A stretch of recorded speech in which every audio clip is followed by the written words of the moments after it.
1. The Man Who Built America. I can't lie, I like America a whole bunch. I hope you do too. You could say that I'm pretty gosh darn down with it, even though it's been run by tyrannic overlords ever since that cousin fucking cripple got elected 3 times. Give it time for the monsters to eat themselves like they always do, or we prosecute them for their unearthed sins. As much as I'd like to believe in the reptile people theory of global governance, only 100% pure strain humans could be this cold-blooded. Sometimes, Lady Liberty pretends like she doesn't know you around her friends after a one-night stand, and other times she welcomes you in her arms while Uncle Sam scoffs that she's returned to her on-again, off-again lover over the bureaucratic bar as the lowest bidder bar buys another round. Sure, it sucks sometimes, but overall it's pretty neat. We don't have the geographic or ideological constraints of the old world. We blaze a path never before taken, which has its stumbles, but overall I'm overjoyed that I got born into North America. In a world with looming sets of threat, I'm glad that we have the neighbors we have. Bad as the immigration crisis is, at least we are only being flooded by devout Catholics that want jobs so much they prison-pocketed fentanyl for a coyote to get here. Their reward will be the American dream, raising fat, lazy children whom they inspire to purpose only to have them fall victim to the academic factory of higher education like every immigrant class. It's not a great feeling when your people become a stock part of the machine. At least we have the luxury of our rioting population being our own and not Cologne 2015. All we have to contend with is Chinese money and the deep fissures the American deep state created to decimate our inner cities, stemming from undeniable systemic corruption. If it's a consolation prize, our efforts to stop communism created enclaves topside that we won't pass for another few decades. Sure, on the continent they have cheap Moldovan smokes, but even they try to ape the art that is the American spirit yellow. The next time you are afraid about a Chinese infiltration, just look in the kitchen of your favorite Cantonese restaurant run by a Taiwanese family that employs Guatemalan chefs. We've established that America rocks to the international audience, so now it's just us. Don't worry about them. They are just going through a phase. Reconquistas are historic for them in the same way that brushing off government overreach sponsored by large single backers is to us. They've got Drakenlord and we've got Superhuman to emphasize the clear delineation or force in it should need every 50 years. Trust in the man beside you a bit and don't afford him an inch when it comes to the lines you've drawn. Prepare for an impasse while working towards a mutual outcome within your rights without compromising your values. What then is America? Who are we? What are we? Can we exist with this heavy load? Can we keep being the yoke that the world depends on, like the friend you've been borrowing $5 off for 100 years? I think so. They helped us exist in their own way, and in time, I think the gentle touch we've had compared to the old world warlords that still exist will be paid back for the better. As much as it sucks to be caught in the arc we are in, we've got it so much better than the rest. Built into the toolbox of God-given rights we've been given is a system that corrects itself every few decades and spends another few generations swinging back the other way. Without predators on our continent, we enjoy the sole privilege of being a place where Red Dawn is a fantasy for college communists and the Second Amendment homeowners they will become. Even better, we can all agree that pulling out of a decent chunk of our foreign wars means we get to keep our most driven young men for a few years until we embroil ourselves in another sustained conflict we get into. My bet is shenanigans in Taiwan or on the Ladakh border if Europe doesn't brew up again. I'm not betting on the latter because Poland has a huge stick and a vividly clear cultural memory of what happens when anybody stirs up distant thoughts of conquest. We as a people are at a point where the deadbeat dropouts of society are starting to learn about the foundational documents of the nation so they can reassert their rights across the board. As the multinational companies close in for the kill, we are finally getting interested in that piece of paper that those nerds in wigs signed. Sure, that means we'll have a few more sovereign citizens, don't tread on me bumper sticker guys, but is that really a bad thing? The noble bumpkin is capable of anything when it has the superpower of constitutional rights with its grasp and fuzzy understanding. Sure, we need to have some better things to do for the deep state, but we have the luck of being able to enact rapid social change at the drop of a dime. Understand that the monsters you see around you will never see jail time and move on to something productive. At some point, the baby boomers will pass from our ranks and take with them the wonders and horrors of the world that they erected. For the West, that will be the true moment where we will determine our futures. The thing that fucked us with Trump is that it just became a godless religion for the disenfranchised boomers who wanted to have a reason to argue on Facebook with their wine aunt sisters about as a continuation of interpersonal disputes. Things will level out. Our children's children will be a sight to behold. They'll be the true digital Hyperboreans, as the cold has already claimed the verdant jungles of the forebears. They'll adapt to the times. Some traditions will slip away, but there will always be a solid core as a blessing of being the Goldilocks zone of Goldilocks zones. Statistically, none of us should exist, but here we are, hairless apes, driving Honda Accords through the takeout lanes so we can sup upon whatever our greedy gut desires.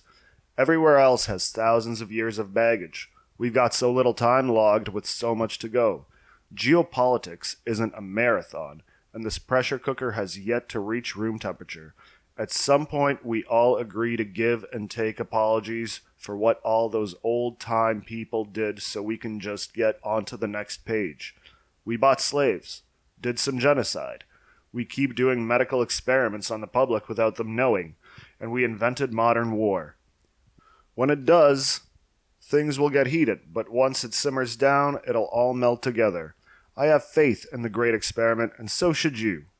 If you're locked in here with the rest of us, why not help keep it clean and vote in local elections? That's America. We get to enjoy our little bit in the genesis point of whatever comes next with faith that it, whatever it is, will get figured out in the end. It won't make sense in our limited scope of the thing unfolding around us, but damn, I'm glad I won't live in the outskirts of Paris for the next 100 years. They won't get a Buc-ee's until 2030. Calling it now. Terry A. Davis will be our Diogenes. Noram rises like an inevitable dawn to lend a hand. That must be occasionally correct on a bad read of the situation.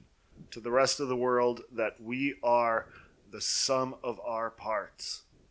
Despite the nearly unrecognizable tarnish of time besetting all the freedom-minded people of the world, the Liberty Bell has a crack, and so do you. So be a symbol of something more for us and it. We are currently fighting a civil war, but on an individual, internal level. We know what is right and what is wrong just based on the evidence in front of us. Every one of us is the mechanism that self-determination uses to keep hands on the tiller of democracy. We must each get over the crippling weight of the cultural nihilism that has been instilled in us. Think about our humble roots and remember that the citizens will always make their will known and address the inequities of what we've allowed ourselves to become. Soon, there will be a time where we are a noble bastion of liberty of hope. In a perfect world that I don't think is far off, we will be flanked by renewed Mexican and Canadian powerhouses after they oust the Chinese influences that are dragging them down. I do believe that at some point in the future you will see Texans and an emboldened Mexican government team up and call it even on the Alamo so they can tag team the cartels that are crippling both of us for the Chinese.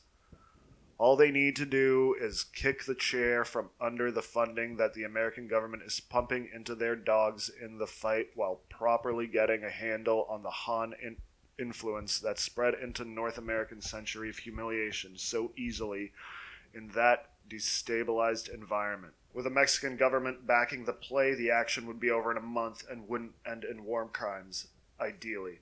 It wouldn't be Veracruz in 46. It would be taking back Sicily in 43 with the assistance of Lucky Luciano. Us North Americans have the distinction of being jumbled mixes of colonial influence that broke away to smoke a soft pack of Marlboro Reds in the global parking lot. It's gonna rock when we all get our shit together, and our supply chain will be stable because we eventually go back in to roll up our sleeves to get shit done. So then, what is America? Dunno. But to me, this story is my America, or gets you right up next to it. There is no perfect way to interpret another person's opinion to inform your own. If we patch together enough, the best we can do is get a blurry outline of what is actually happening beyond our bubble. All you've got is these short-form scribbles to figure out if you agree. Maybe some of it is incorrect, or you don't agree. Still, everybody is imperfect, and all you can do is interpret what I'm saying and figure out for yourself if it's of value. It happened just before the lockdowns. An amateur MMA fighter invited us over to check out a Little People wrestling event over in Lamont at a place attached to a bowling alley with some other people we knew. The drinks were cheap, and they had supersized Jenga behind a row of pool tables. If people were smoking indoors, it would have been paradise or just Indiana. You get some lukewarm cold ones in you, and then the spectacle begins. Wrestling is something that needs to be larger than life, and in those little men, a spirit larger than Andre the Giant was shining through in their choreographed combat. Again and again, you want to go out to chuff a heater, but stand there with the unlit dart in your paw, amazed at the melee that moved from the elevated ring down to the cheap seats with us bums for a pool ball to the groin. Every person in the room was transfixed by the art on display by the pint-sized giants. All eyes were on the wrestling, and the bar didn't sell many drinks when the action was on, but when it calmed down, they were swamped. The room moved in an ebb and flow between bouts as people returned to reality as the spell broke just long enough to slam 3 beers. You're cognizant that times are changing and something horrid is looming on the horizon without a way to tap out, but you don't care. You are living in the moment, in tune with a room full of people there to watch the true gladiators of our time, to provide release so they can steel themselves before our government slaughtered our economy to a disinterested Baphomet. Every person felt a little catharsis throughout the night, provided by our carefully picked champion or heel. These little folk entertained and uplifted a crowd the way I'd never seen before. Their crowd work was indescribable. After the event, they started selling food and people just circulated. The jukebox was backed up with the best of the trapped grade classics to the point that it wasn't worth putting any money in to get some ICP into the rotation. Race, class, size aside, we were all unified in our enjoyment of the seconds that we were all shifting our energy as one. People liked the entertainers so much that they were willing to pay $10 a pop to get a selfie with them. These tiny chads got so many phone numbers that night, and good for them. If I was a lady, I'd rather be with a little man instead of a live streamer. Video game streaming is the male OnlyFans. The crew was all there, and it was one of the last respites we got before the world started working us like a speed bag. The crowd eventually went home to pass on the story of the night and maybe spark a love of watching hobbits do mock Mortal Kombat. That's my America. The people unified in backing the champ, even for a moment, in a rigged tournament. It was nice to be a part of the winning team, just for once. 2. Let's work together. Sometimes when I'm having quality time with my guinea pigs, I wonder, what would happen if they were huge? Maybe it's my love of surrealism, Maybe it's the substances sloshing around in my gut. Obviously, if they were the size of a house, they would no longer fit into my lap as a pair. When I say huge, I mean that somehow I missed the fact that our carrots were glowing and pulsing with nuclear growth hormone, and they were the size of a house. What would they do after they exploded my living room? What would they think? Even when I let them outside their cage to romp, they still try to find sheltered places to hang out. Now, if they were huge, let's say Clifford-sized, what would they do? Normally, with something like that, they go on a Night of the Lepus-style rampage. Rocket and Huey? I don't think so. Even kaiju-sized, I think they just nibble a few trees, then take a nap in the Grand Canyon. They'd roam coast to coast as American monoliths in search of whatever motives a guinea pig has other than mooching vegetables, which is all they are motivated by. I can't see them being a threat because they've got cute faces. People would keep them fed. Maybe townsfolk would try to grow giant lettuce or carrots while staving off their hunger with full bales of hay that they'd make a mess with. Maybe people would develop traditions and contests based on enticing them with the biggest corn or pepper. Imagine it. Generations of people based little town festivals trying to attract their giant fuzzy fellas to their side of the county line and their garden offerings. There is nothing I would like more than to see people banding together in a little hamlet in Watseka every autumn with the goal of having the biggest pile of peppers and lettuce to offer embodiments of nature. Sure, there'd be half-nibbled giant carrots and pellets all over the Midwest, but it's the cost of doing business. In my ideal version of it, nobody worships them as gods. They are humble Americans, just like the rest of us. Everybody would just accept that the giant pigs were just part of the world without really devoting much thought to it. I'm sure the National Guard would keep a detail, and the president would assign a few Marine Corps mahouts to keep their yearly migration in line. Other than that, that's all you could do. The military-industrial complex might look at them as potential weapon, but as prey animals, they couldn't serve any real conflict-oriented role. A hawk is a hawk to them, even if it's a friendly F-35. Sure, we might put some chemical companies out of business with the free amounts of abundant fertilizer, but that's just how she goes sometimes. If it takes some big pigs to put a dent in the Koch brothers' wallets, I'm cool with that. Maybe we could teach prisoners to grow the lettuce as part of rehabilitation so they could get in on the fun to reform them. You don't have time to shank somebody in the bobo if you're hellbent on winning a commissary bonus based on a higher yield than the fellas down in Snake River. If what they grew wasn't sold for a profit, like license plates, maybe there would be a way to teach them how to homestead, or anything for that matter to escape recidivism. The fellas in there can kill you for a few missed payments on some soups. From an outside perspective, a small roadside stand selling fresh produce and meat nets more than a medium-sized cocaine empire in the long run within proper standards. We've got a lot of land, even with Bill Gates owning most of the productive parts, so he can advance his plans to depopulate and outprice the undesirables. Maybe there would be little rehabilitation ranches that could serve better than the jails. Breaking rocks isn't a useful skill, but homesteading pays off in dividends, even if you are sent back to an urban center. Maybe the system could push the wayward towards self-sufficiency. Obviously, the lolicon-leaning individuals or zoophiles wouldn't be allowed onto farming crews for obvious reasons, but those that haven't excluded themselves from the human race would be welcome. It's better than the existing pipeline we've currently got for them. If they're already brewing Pruno, why not see if they'd have a shot at their own vineyard or seasonal petting zoo? A guy who could eyeball a teenth, or if his bag is cut, could be persuaded to gain an interest in soil enrichment.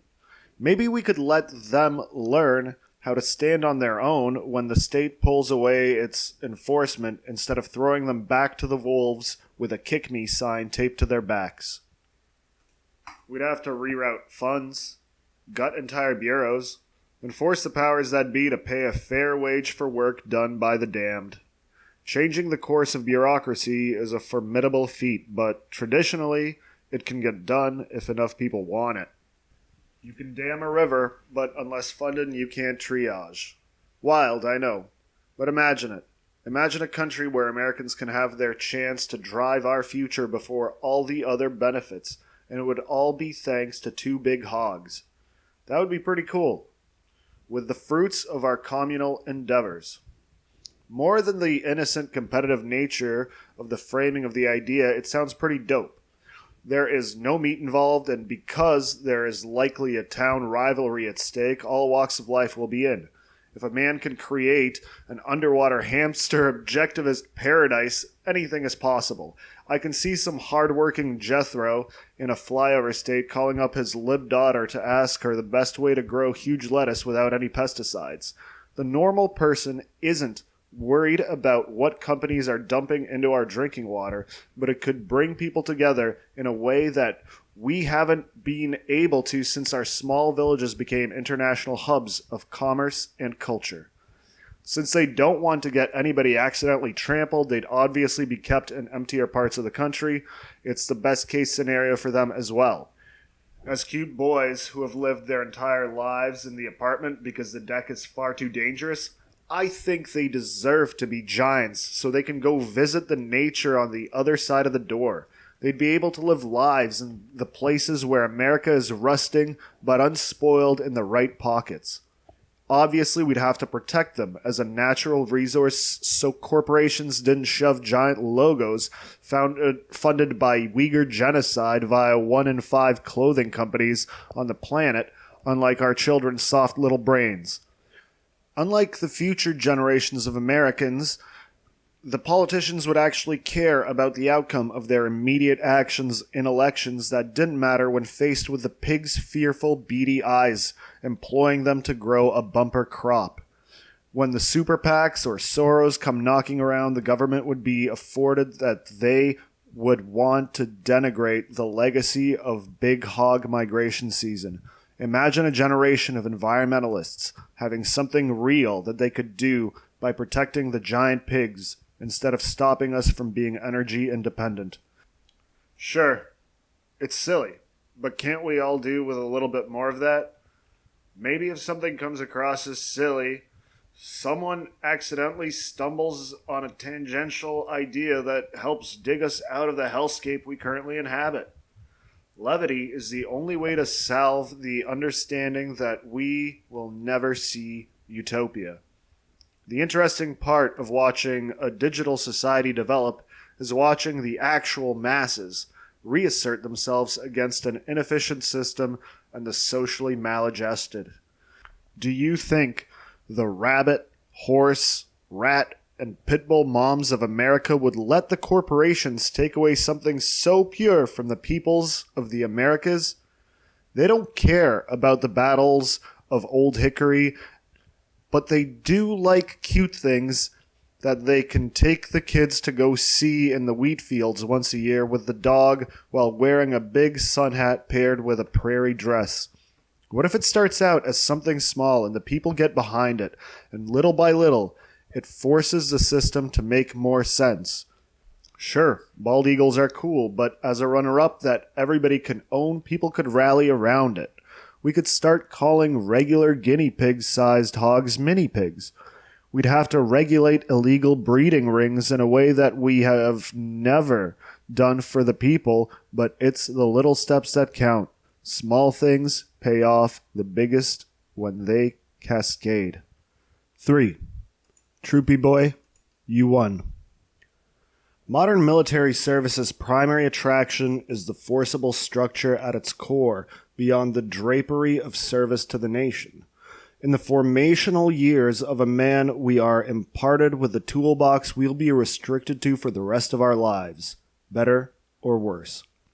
As part of the team, you earn your keep and accolades which allow you to expand your range of tools. For men that grow up without being imparted that toolbox, or those used to heavy regimentation by use of their own, it is a natural lateral move to join the military. Along with the structure come the bonds of brotherhood that tie it all together. That brotherhood personalizes the service to a formless, senseless government. The Goombas, post-war foot sloggers, and street rumblers my grandfather grew up with in the Polish Catholic ghettos of Chicago in the late 1940s reinforced a glorious concept of the greater good of the team, form my best idea of who he was as a man. In times long past, the way you served your nation was by taking up arms when it came time to save your localized patch of mud and cabbage or take somebody else's. You should always be prepared to take up arms, but I'm talking about a societal mandate to mobilize for a goal that was an existential necessity to band together for a common purpose in decisive action. The history of every empire starts and ends in conflict. Fists full of courage and hearts full of rage. Despite all attempts to train us, we humans are violent creatures by nature. It's what lets us stay at the top of the food chain. Even if we were passive by nature, violence would still reign supreme. The power to end a life, a bloodline, is the ultimate threat to any mortal being. Every unborn child, every piece of roadkill, every gnat you smash is a branch snapped off the family tree of some species' continuation. Nature demands competition, and the most adaptable creatures always win out. We've done so well as evolved organisms that we brought up the lesser species with us.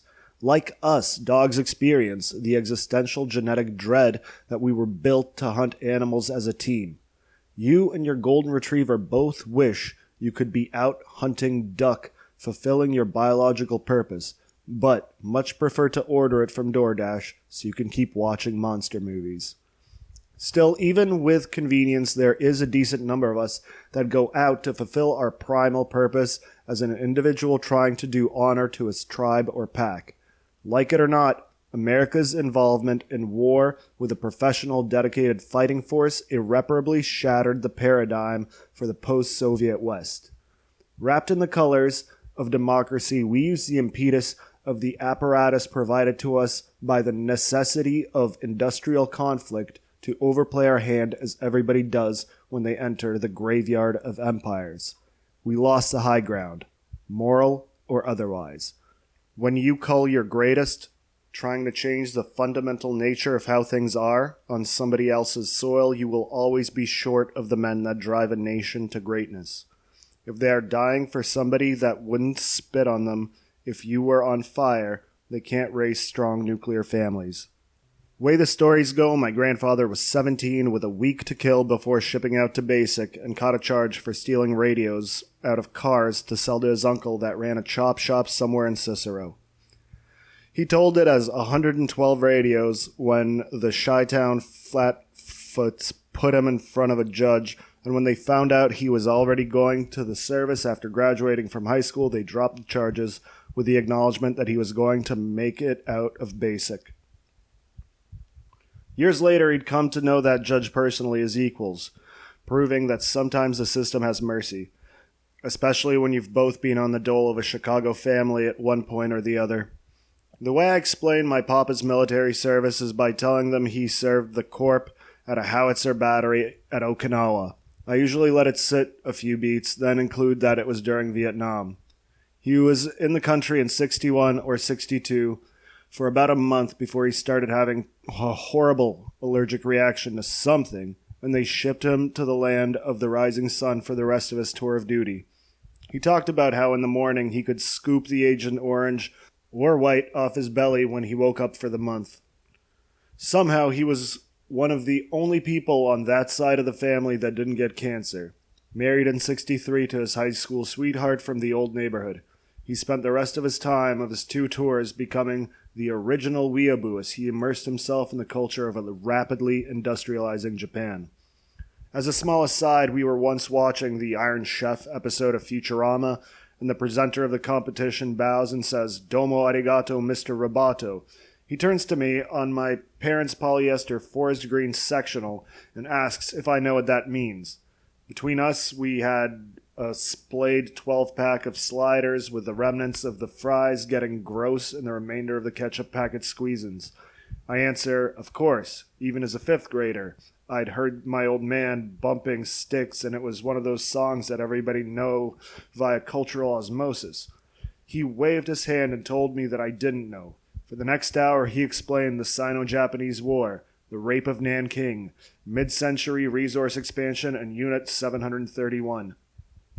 When he was done, he went and rented Tora Tora on VHS at the Blockbuster down the street so I could fully understand Pearl Harbor. Then we went for ice cream so he could explain the many ways the devil dogs had taken grisly trophies. From my own early toolbox years, I was taught to view all of American history through a Marine Corps lens that started at Tripoli. To this day, I still chuckle at the image of the Marines I know in a current context eating Spam and trading ye olde porn on a wooden boat for 6 months to do battle on the Barbary coast, with little change in their approach to doing battle or worry or where they're headed. My only real question is where they would get crayons to eat in hear ye times. I hope whatever boat they'd been sent to storm given the most savage splinters from the Navy and the goons they deposited. When my forefather came home for more than getting married, he got his certs and became a VA benefits advocate, among many other blue-collar trades. To understand this, he was an absolute unit of a short king. His hatred of government overreach had to be at least that of some guy that was 6'7". He was on the football team, even though he wore lifts. For validation, please see the photos at the back of Dick Kickler, and look at the brick in his dress blues. He was built so thick that he had his first heart attack at 23. His Napoleon complex was something to behold in the most impressive ways. He was fast, he was armed, and he was dangerously clever. He was the original Chad with a doo-wop-wop overlay. There was nothing the man couldn't do, given the proper motivation, other than quitting smoking. As a boy, you don't understand how deep our weaknesses run and why we can't uproot them. He told me the moment he knew he was hooked, when his dad came out into the alley for a smoke and found him doing the same when he was 14 and didn't beat him. Something about that tacit acknowledgement of it as a rite of passage to becoming an adult sealed his fate. In my lifetime, I've had the pleasure of meeting many great Americans, and I developed a concept of what that was defined by from the earliest age. So often we write off the tiny interactions we have with the community around us. In the moment you talk to somebody in a nowhere bar and find yourself thinking back to it years later.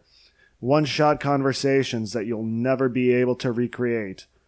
Polynuk called them single-serving friends, the lovers, lines, and human truths we crave on an instinctual level have always been at our fingertips, just a question away. The men and women my grandfather introduced me to through his caseload have always stuck around, even if only met once in cramped Heinz office. As a kid, you don't know not to ask certain questions. With the way my papa shined up the corpse, I didn't understand the horrible inner workings of how men achieve glory via martial dominance. The concept of digging foxholes through rotting corpses on Iwo Jima as their best friend lay cold on the ridge just beyond their reach never occurred to me. My version of Cotton Hill didn't need to have his knees blown off to be short, and he plastered the globe and anchor on everything. So I'd ask one-armed, one-eyed, one-legged men about how many bad guys they'd killed through a mouthful of Heinz Hospital basement Burger King. My grandfather would try to explain that I was just a kid and they never minded much. Most of the guys remembered having done the same thing, asking their brothers and neighbors what Normandy was like when they'd been my age. Every one of them helped me understand the sacrifices they'd made. They'd run you through the details they'd been explaining for decades and then move on to greener pastures. We'd move from the way they'd given everything the first time we came knocking in the Gulf to how the taxes in Illinois were taking the rest of what they've got left. Something about the innocence of a child's honest questions allowed them to drop their guard, to tell you what actually happened. After a while, I came to understand that there were more interesting questions to ask other than why they smoked with their hooks.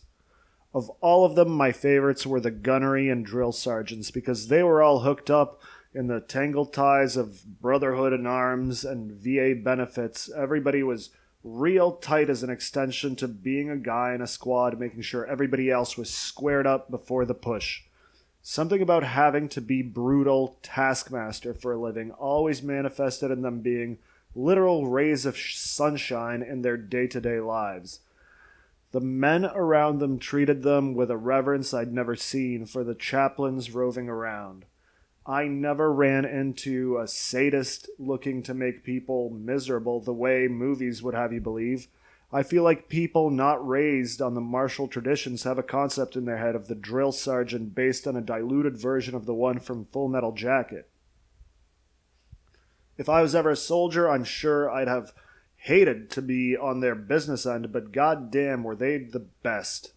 There was a guy there that had been in the game since Korea that couldn't feel his feet because of a viral bacteria thing he picked up in a trench that was an absolute gem. Their entire purpose in life was to keep people alive. When it wasn't combat, they applied the same arithmetic to their behavior with a softer touch. More than once they helped me learn cursive. They'd borrow a pen from the waitress and use their massive calloused paws that exaggerated how to make a clean F on a restaurant mat. They were yoked, Epicurean poets that just wanted you not to be a bum after life started rubbing Tiger Balm onto its glove. I can't imagine how many lives they saved telling people not to play around with grenades and to check their straps. More than that, they were all Americans, however they'd become one. Denigrating ourselves is easy in our current arc, but listening to them talk about service and the cost of it helps you contextualize all we have.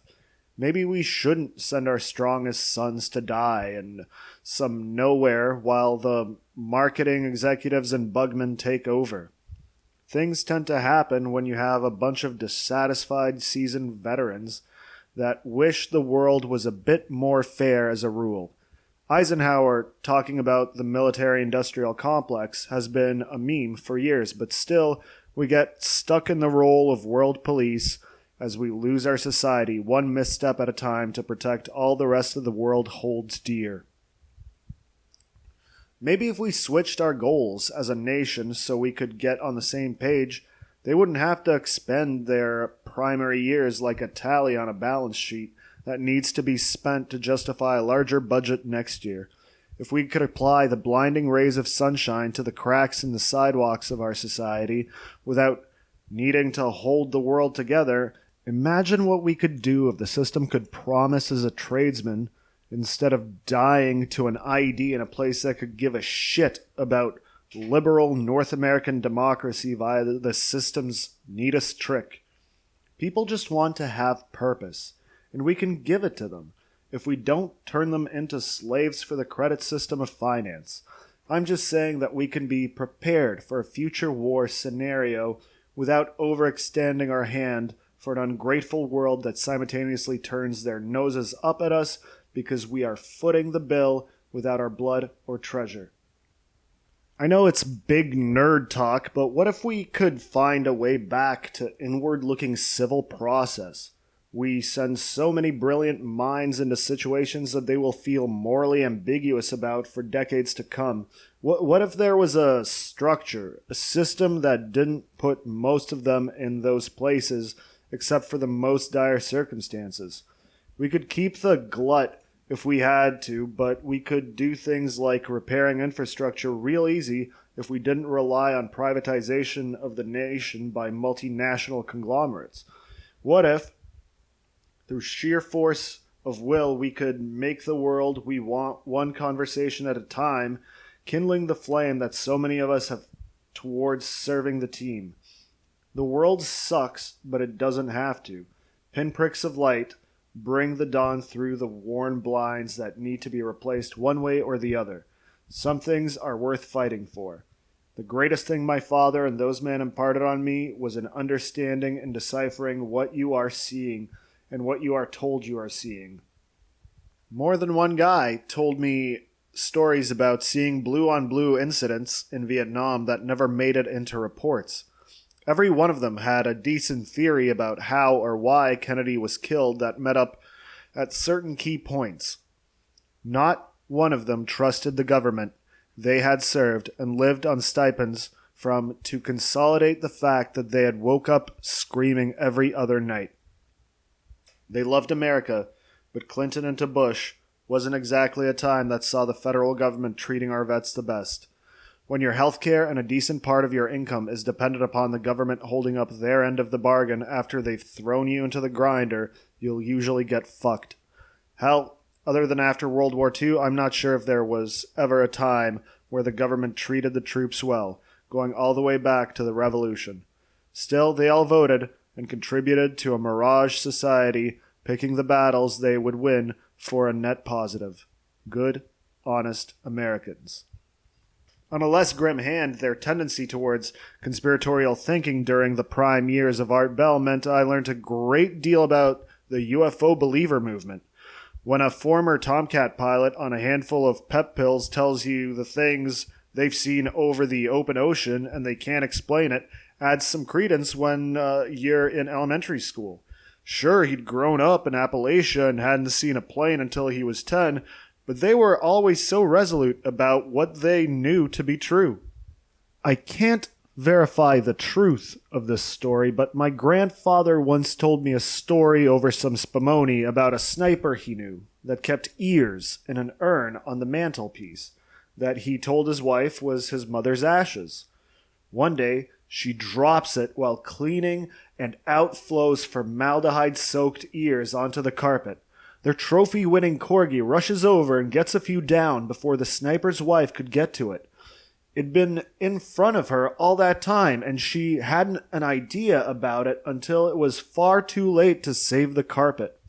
The veracity of the story, like most from my grandfather, told are hard to confirm. He told me stories on multiple occasions that were just Goodfellas. He didn't have a neurological thing. He was just a great spinner of meandering, self-aggrandizing yarns. It runs in the family.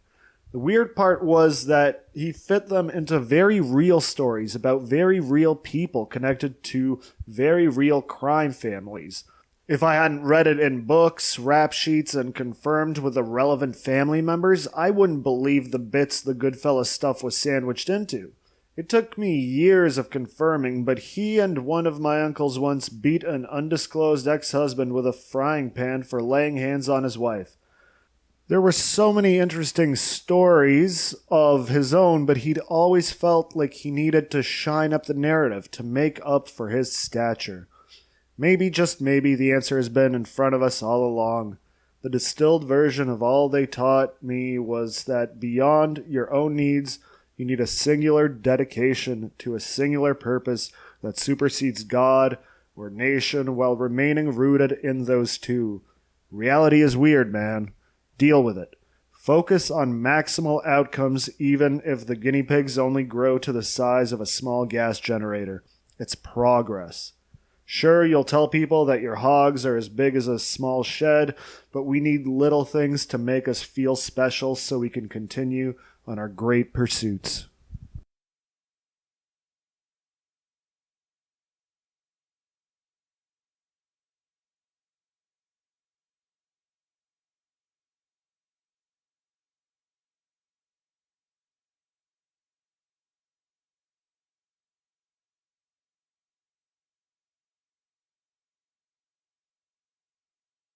Four, Panther Man. Being sick ain't no good. It sucks from my experience. The hard part about it, if you get to see the other side of the trenches, is the untainted land beyond. Your body no longer is what it was before. They had to start cutting into it. The face in the mirror shifts in and out of the man you've seen all the rest of your life. In that skull space, you sling the best dick of your life because you are the one hoping that there will be a tomorrow. All you have is the moment you are forced to live in. After a lifetime of seeking something presciently cinematic, it happens to you and you know every line before it comes out of your mouth, unsure of the quality of the performance until it's too late. As my fight with my lymphatic system and guts was ending, we buried my aunt of the same thing that would claim her daughter. Polacks being Polacks. I knew how we were related, but you're always a primary relation because of the blood you share. Fresh off the stem cell freebase, I knelt on a pew to offer my last respects. I was worn while looking the best I ever had. There is no pulling off the loner look without Nosferatu cheeks. The room was tense, but the only thing that cut through the smoke was the grim resolve of the people that filled it. As they buried my aunt, I couldn't help but feel that she'd caught the bullet meant for me. When I went back to my woman that night, I couldn't put it into words, the thoughts just under my skin. The woman I'd slept beside since my renewed life comfortably didn't prove the same solace. She hadn't changed, but I had. It was as though I'd been kneecapped by the very hand of fate and couldn't express it to her the right way to justify intervention. At some point, you have everything you wanted when survival was your goal. You have a bad job and you're covered in scars, but you have the woman that you know is the one to raise your children that you'll live to see. If you wanted to, the two of you could head to the horizon tomorrow knowing that the strength of love would hold you through wherever you land. Then the twinge starts. It's this little rancid thought that seeps in from the edges of the parts of your brain you can no longer access. You feel like an imposter skinwalking your own life. The moments that you lived for become mundane functions. All the pain is gone, and people encircle their wagons. You go from the center of attention that you never wanted to just being normal. After that, being all you hoped for. Your face becomes something that people recognize as you've lost all tether to it. Being human means that you are imperfect, knowing that others are too. The same way your body was fighting itself is the way everybody else's brain works normally. In return for acceptance within tolerable limits, they offer us the same understanding. We're all fucked in the brain meat after a lifetime of consuming mass media in our pockets. To love another is to understand that you are permanently entwined, however it plays out. Lost in the human desire to assume that we are experiencing something nobody else has before you miss the sign that you need to take this exit. You will meet your true love, even if you're a stinky incel. If you're a stinky incel, just wash your sack and understand that serial animes are a detriment to the human species. There are real women outside of the digital reality we've been strapped into, if you didn't know. They're pretty cool. Sure, they get angry when you don't soak your dishes or pass out on the carpet while puking. Chicks, am I right? After you develop a concept of what you want, you must then achieve it. If you're not terminally online, it's pretty easy to find real love. Fellas, understand that your counterpart is wired to want to get you up in her guts so you can share a vague feeling about what you can accomplish together. There is no more satisfying moment than wordlessly communicating with the lights off. Emotional echolocation using lower probing mechanisms. Good loving builds upon itself. In an age of instant dopamine hits, you have to focus on the long play. It's the thing that differentiates us from our ape ancestors.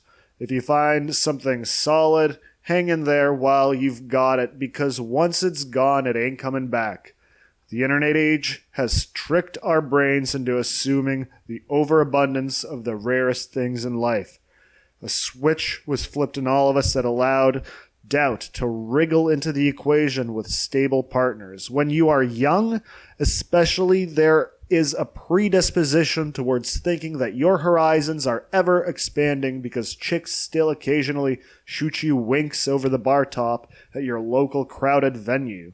There is a time for cruising for bar sluts to smash and a time to lock something down in perpetuity that pays off dividends for longer than you'll be alive. Modernity has given us a strange concept of the dilation of time that causes us to think that we have so many more grains in the hourglass than we have.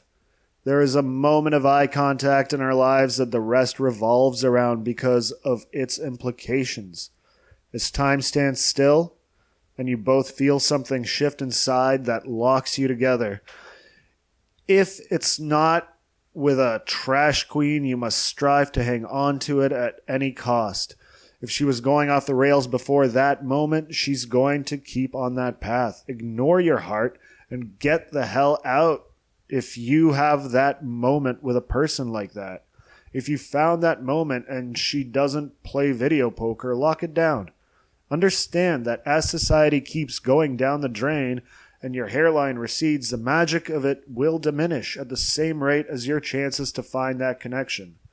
Time comes when you're laying in bed looking at a woman hoping that her grandfather didn't go bald for your children's sake.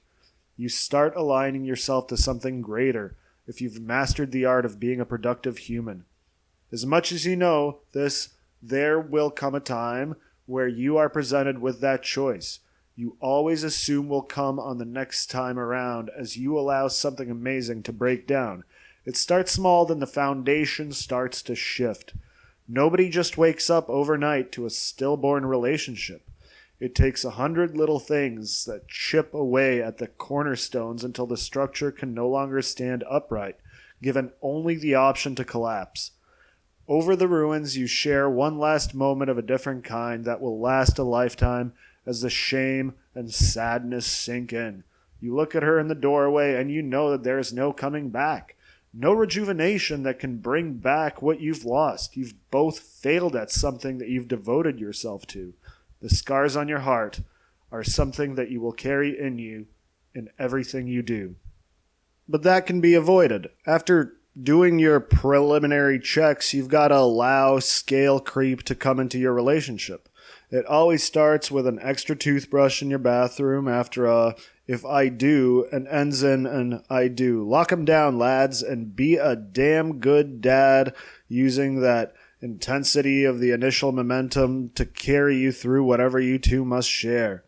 There will be setback, and you will lose contact with who you are more than you can ever count, but that initial gut check will be the thing that helps you be fruitful in your multiplying. When you miss a chance for something more, you must get back into the mix. No defeat is permanent until the last one that you can't stop. To die with an unlived life, devoid of love, is to let the system win in crushing us. It wants people with stakes out of the game, but we can outlast it. If Teddy K had found a nice woman and not been MK Ultra'd, I'm sure he'd have lived out his life as the fireworks guy everywhere in Evergreen Park. We're all weirdos, and when you get over that fact, you can expose the human core so you can truly do future-proofing work on it. You're the only one that feels that pull to deviate from productivity in the same way as everybody else has that level of internal conversation with their sharper edges. Whatever you need, your woman will help you with. The fact that diaper furries can maintain relationships leaves you with no room to not work on your intimacy issues when it comes to the mundane way you get your rocks off or why you feel something that is eating away at you. A good sparring partner in life is key to addressing where you are weakest. In short, blow out her back and try not to die so she'll give you the support you need to want to live. As a consolation prize, only one of you has to gestate your spawn so we get off easy. When tempted, just keep your eyes on the end goal and who you'll get to share that moment with. There will be stumbles, but the heights you can achieve are what you were made to see. Only through love can we achieve true human fulfillment. That's easily within our grasp if we just put aside our assumptions about our role in the progress of mankind. You will never be fully fulfilled, but you can get damn close. Get what you deserve, but remember, you're just some dude, and she'll just be some woman. Don't expect more miracles than the ones we take for granted. 5. Motor priest, parentheses, speed pussy. I've always loved the road. Most men do. From my earliest days, I rode shotgun as the great men of my life passed on their wisdom while making a cigarette run over the county line. The ones that stick out are me and Pop coming back from the camping trips, knowing that we wanted to be home, but we wanted McBreakfast more. In those rare moments, we broke past the barriers that separated us so we could be glad to be a man and his boy. As a 20-something stoner, you get well acquainted with long drives to clear your mind while you try to unravel some overly complex situation you've gotten yourself into because you're still earning your bones. The road is a lavish, potholed, baptismal font carved in the winding backtop with clover interchanges and their crosses. With yourself or with company, you eventually run out of conversation for a while and just phase inward, and the great green places speed by on the other end of a half-chuffed spirit as you intern the teachings of Halford. I refuse to believe that this is a purely American phenomenon. It's why Asians and Polacks love to drift worldwide, the other better reason for the Autobahn to exist, and why gypsies accumulate caravans. As a teenage wanna-die, I'd stand up through the moonroof while using my knees to steer my way through empty 3-lanes at 60 miles per hour. Out there on the road, bonded with your steel steed, there is a purity of thought as the arteries of America beacon to carry you anywhere in the greater organism so you can find your truth. Alone, it's a good way to meditate, but heading out with homies is the true way to your dharma. I don't advocate drinking and driving, but if the passengers share a case while farmland zooms by, who am I to judge? Ain't no test of a man's true skill like skipping a bottle like a stone across a creek down some abandoned municipal access road while the van is moving. 2 skips is hard. 3 is legendary, and required a correct launch position. To land it right, you drop it with the mouth away from the wind instead of whipping it into a tumble when it hits 75 miles per hour. The bounce makes the shatter that much more satisfying. Both of my grandfathers had an unrivaled mechanical ability. One was out to save a buck, and the other because the working of machinery came easier to him than the vague cogwheels of interpersonal connection. My mother's father used to race cars back when they were made of American steel. It was far back enough that a pink slip race set you back less than $1,000 with even the biggest loss. It's always wild thinking back to his Henry Hill America. As a latter-year Polak mechanic Mongol, there is no level of appreciation that I can express for the understanding imparted upon me in my fundamental years. It is a noble goal for a grizzled progenitor to pass down the art of avoiding the fuzz by identifying speed traps near overpasses with illegal radar detectors while telling you about why Kennedy actually got shot and by who. It was the same group of people whose agency rhymes with and killed MLK.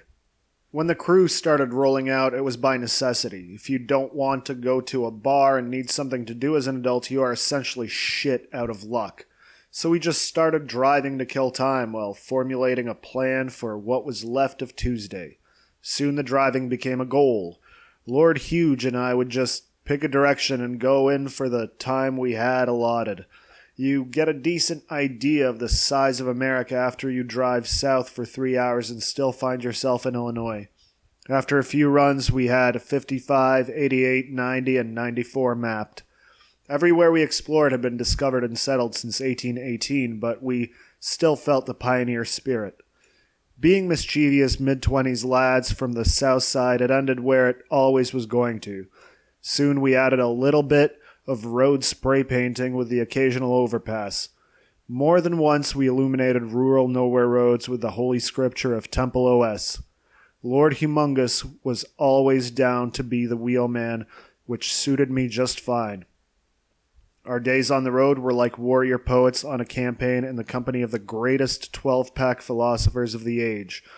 When your vices are as mundane as booze, coffee, and weed, nothing can stop you from reaching the horizon. Before every send-off, Lord Huge would start thumping the thinly veiled metal of the minivan ceiling and demand that we count off. Every man had a call sign that had to be shouted before we could leave port. It was a necessary adaptation to a life of hit-and-run strikes. Being Southsiders, our goals inevitably turned to theft and mayhem. If you're a good, tax-paying person, sometimes it's all right to commit a little piracy on things you vaguely, technically paid for. If occasionally defrauding the government was good enough for Ben Franklin, I'm sure he'd give me the thumbs up for pilfering street signs. I'm not endorsing it, but if you only snag non-essentials that don't endanger anybody, it's the stealing equivalent of a tree falling in a forest. In a libertarian sense, you could say we were stimulating the local civil infrastructure workers. We were able to get signs off wooden posts with hammers for baseball bats in the crudest form of acquisition. On those dead roads at 1 a.m., a few dozen blows of an aluminum sign sounded the alarms for miles out over the empty fields in the late fall. Summer was best for crime time because the foliage dampened the sound bleed a bit better, but still a more delicate solution was required. Unscrewing them took too long, and you never had the time to find the right bit to use a drill. Lord Huge, as the resident wheelman and mechanic, had a solution. After months of small scores, he brought out an angle grinder.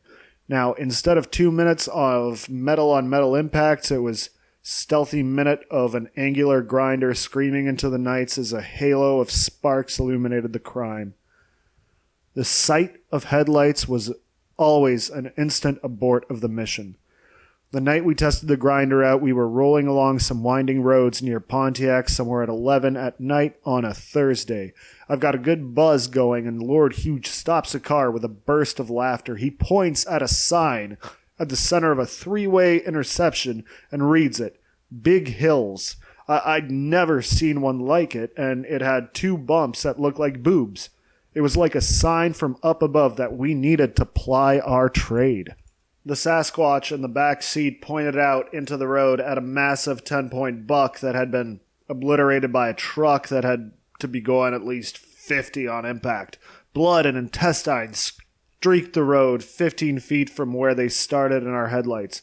It was fresh since coyotes hadn't started nibbling up the 200-pound venison party platter that had been delivered by an F-150 Ram bar. We hadn't even noticed it with all the attention on the boob sign. Lord Huge maneuvered around the buck and killed the lights. Squatch and I hopped out to piss while keeping watch for cars. In the darkness of the dense forest, the orange sparks of the grinder illuminated the decimated carcass of that majestic animal. It was in the wrong place at the wrong time, just like that sign. I pinched out one of my smokes over it like my grandfather had taught me to, and soon off we were with our prize. When we got to the hills ahead, they were indeed big, but nothing that anybody needed to be warned out. I remember cursing and noting that we needed to stop at a gas station since I'd given my last dart to the deer. The hills were indeed big. We once pulled off a covert operation down the block from the only major junction for 30 miles so Baron Big could snag the sign for Viking Boulevard for his oldie style and anime binge-fueled blacksmithing. Our man pulled off a Pegasus Bridge-style raid with a construction mall for 15 minutes on the clearest night of the decade. It was so perfectly still that night, off in the distance you could clearly hear the trains a county over. He dropped to the deck in the tall summer cattails on the embankment when he saw headlights, as is the traditional tactic of the Paddy. Like the great potato-eating boxer he was named after, he knew when to roll and when to wail on something. My theory was that the signs were just his training for being able to kill me. In the end, he got it down, and when he got it home, realized it splintered too easily to forge adequate armor or blade. Over time, the intense nature of being on watch during our combat drops while keeping our heads on a swivel for the 5-0 was too much pressure, so we reverted back to a peaceful, marauding stance. Sure, if we saw a particularly good sign on a wooden post, we we'd be obliged to stop and take a few swings, but we no longer needed more swag for our vast hoard of trophies. We never made a night boat down to Cairo, but we made stops everywhere else that the road led us. Once we gave up petty civil repossessions, the goons mostly focused on finding America in the blinking lights of wind farm country. Our favorite haunt was a little place called Gippers 2 out in Coal City. It was an hour and change southwest from Chicago in Grundy County. Getting off the highway in Morris, you eventually come to a bridge for the cooling system of a nuclear power plant. The irony that there was a nuclear power plant around Coal City wasn't lost on us. I was good and toasty the first time we found it. We were lost and drifting around the forest outside of Morris when we crossed over a bridge covered in radioactive fog water. We hooked a right, and a few miles down we knew we had to stop when the name. Much like the high-status places like Lamont, they also occasionally hosted micro-wrestling. It was a nice little roadhouse that offered the greatest catharsis at the middle point of hours on the road. The locals were always friendly once they ascertained that we weren't the kind of Southsiders they were thinking of. It was back when I still wore my scum vest like a holy vestment, as well as a crocodile leather hat I'd bought back from Australia as a boy. Cakes calls it my cowboy chud look. The view off that dimly lit front veranda is something magical when you've got your boots up. You can see the stars, but the blinking red lights of the windmills off in the distance are the real treat. Each one of those lights was like a visualization of the choices I had in front of me coming out of cancer, yet most of them seemed to always lead back into the saloon. I made many choices, good or bad, based on the conversations I had with myself out there before joining the boys back at the grotto behind the bar. If it was a slow night at Gippers just down the road, there was a little hall that had an open bar. If Gippers was the commercialized version of rural America, this little place was the real deal. Their wood paneling scratched an itch in the common man's soul, and there were preserved record-winning fish adorning the walls. Better than that, they had a free popcorn cart and a Mississippi mud in the jug for $3.50. It was like the working man's wildest dream made manifest. It was a place that kept the lights comfortably low, and the normal small-town drinker is found. We'd chosen to hit the roads to avoid bars, and just ended up in different ones. Not that we were complaining. When I'm smashed at the correct tilt and let loose in a room of strangers, I get to hear the most amazing stories. If I'm not decimated while looking for a new way to alienate myself, I find it's relatively easy to strike up a conversation anywhere and receive an interesting story as a takeaway.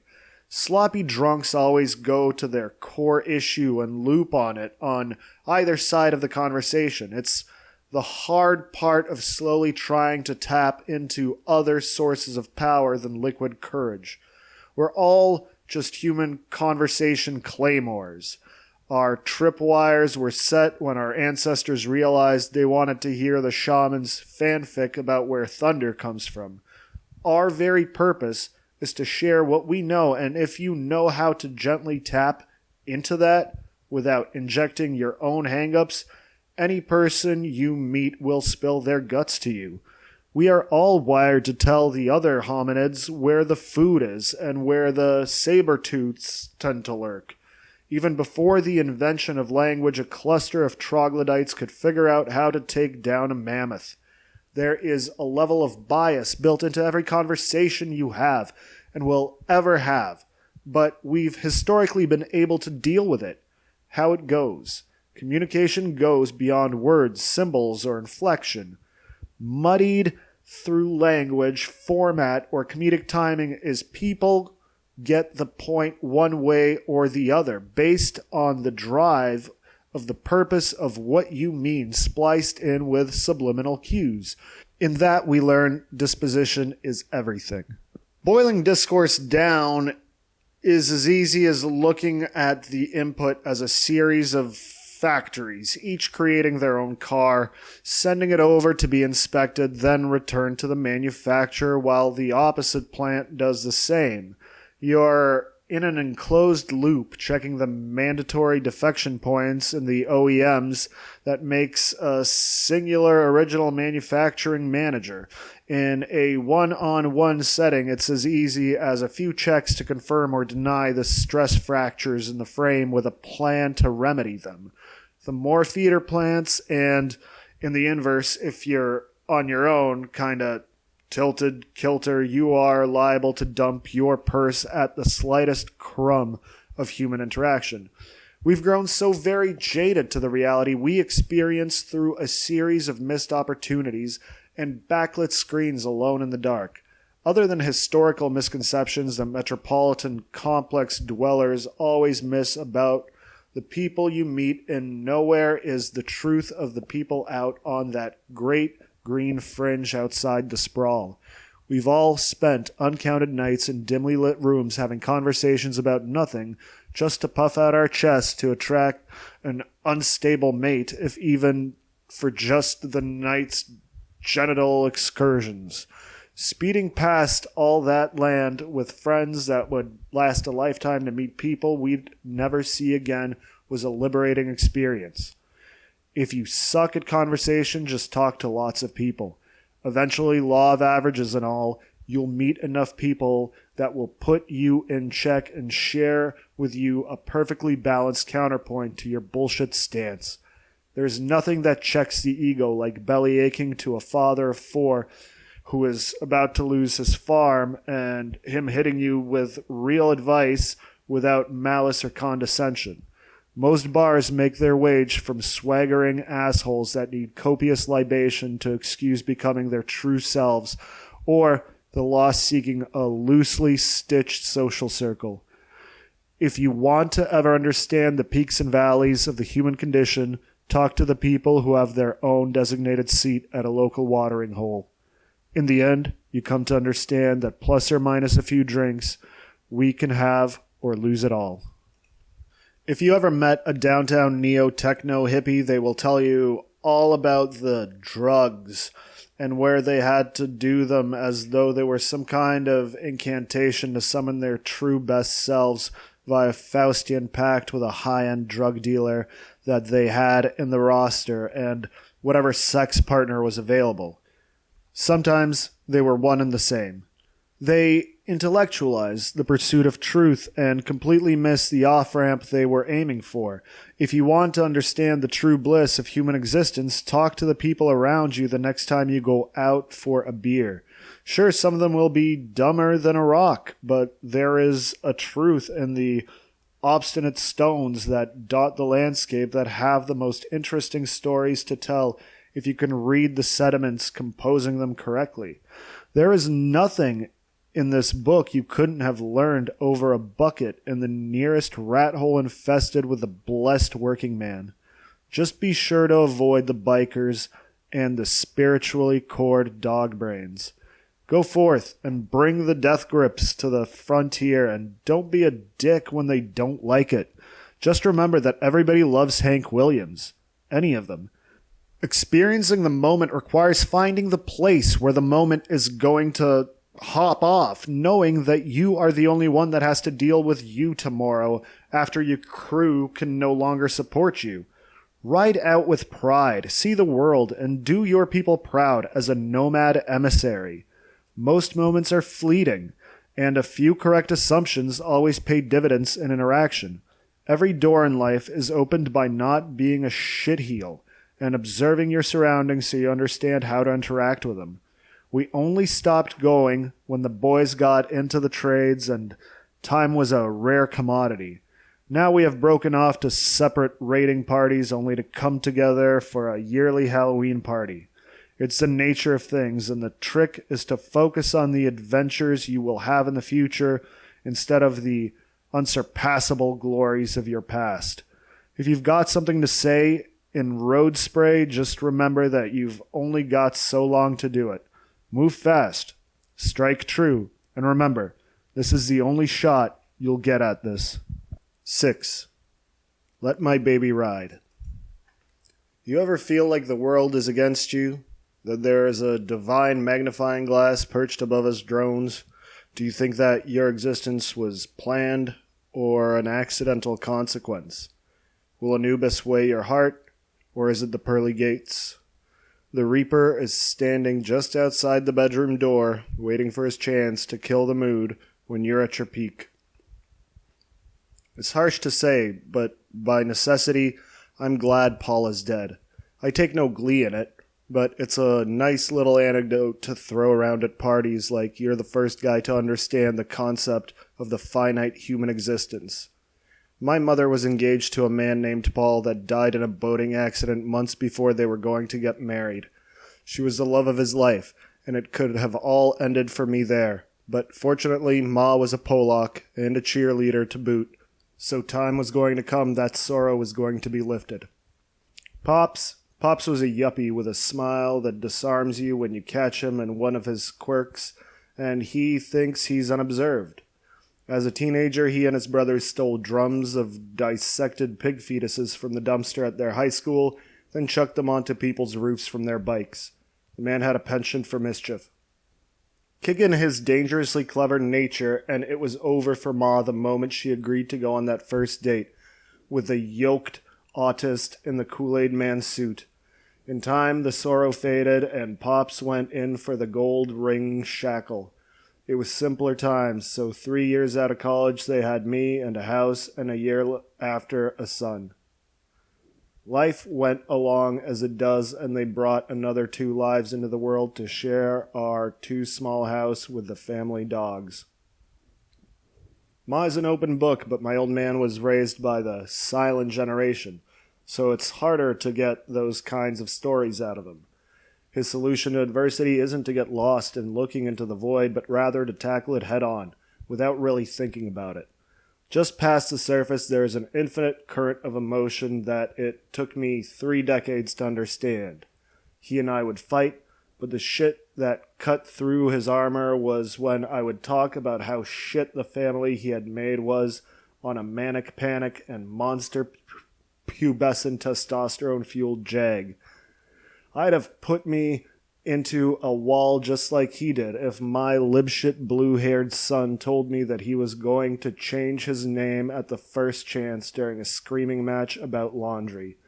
In hindsight, I'm amazed my father didn't beat me more or pick up drinking because of what I put him through.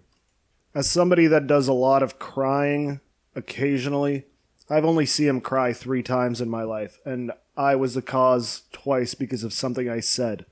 The third was during the eulogy he gave at his father's funeral. We were lucky enough to make it over to his father's home an hour after he passed. My grandfather was a giant of a man, and there he was lifeless and cooling.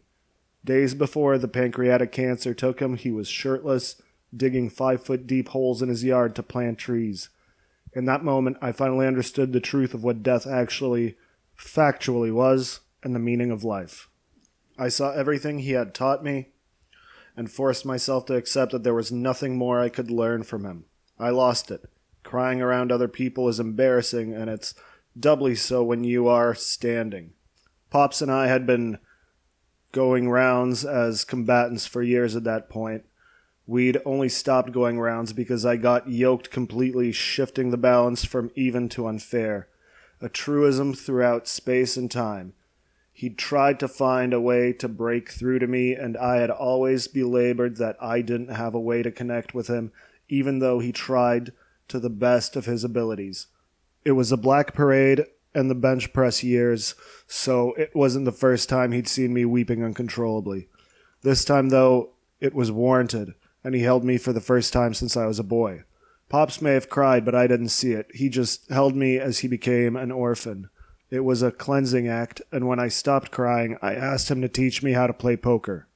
Pops digs around in his Honda and comes back with 10 Diet Mountain Dew bottle caps for chips and starts digging around in the drawer where my grandfather kept the scissors he used for pizza for a deck of cards. He dealt the cards and told me how the game was played.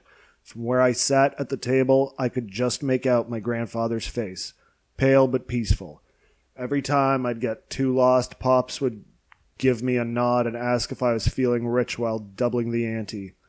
On my 18th birthday, he woke me up and took me to a baseball field just so we could say we played catch before I was an adult.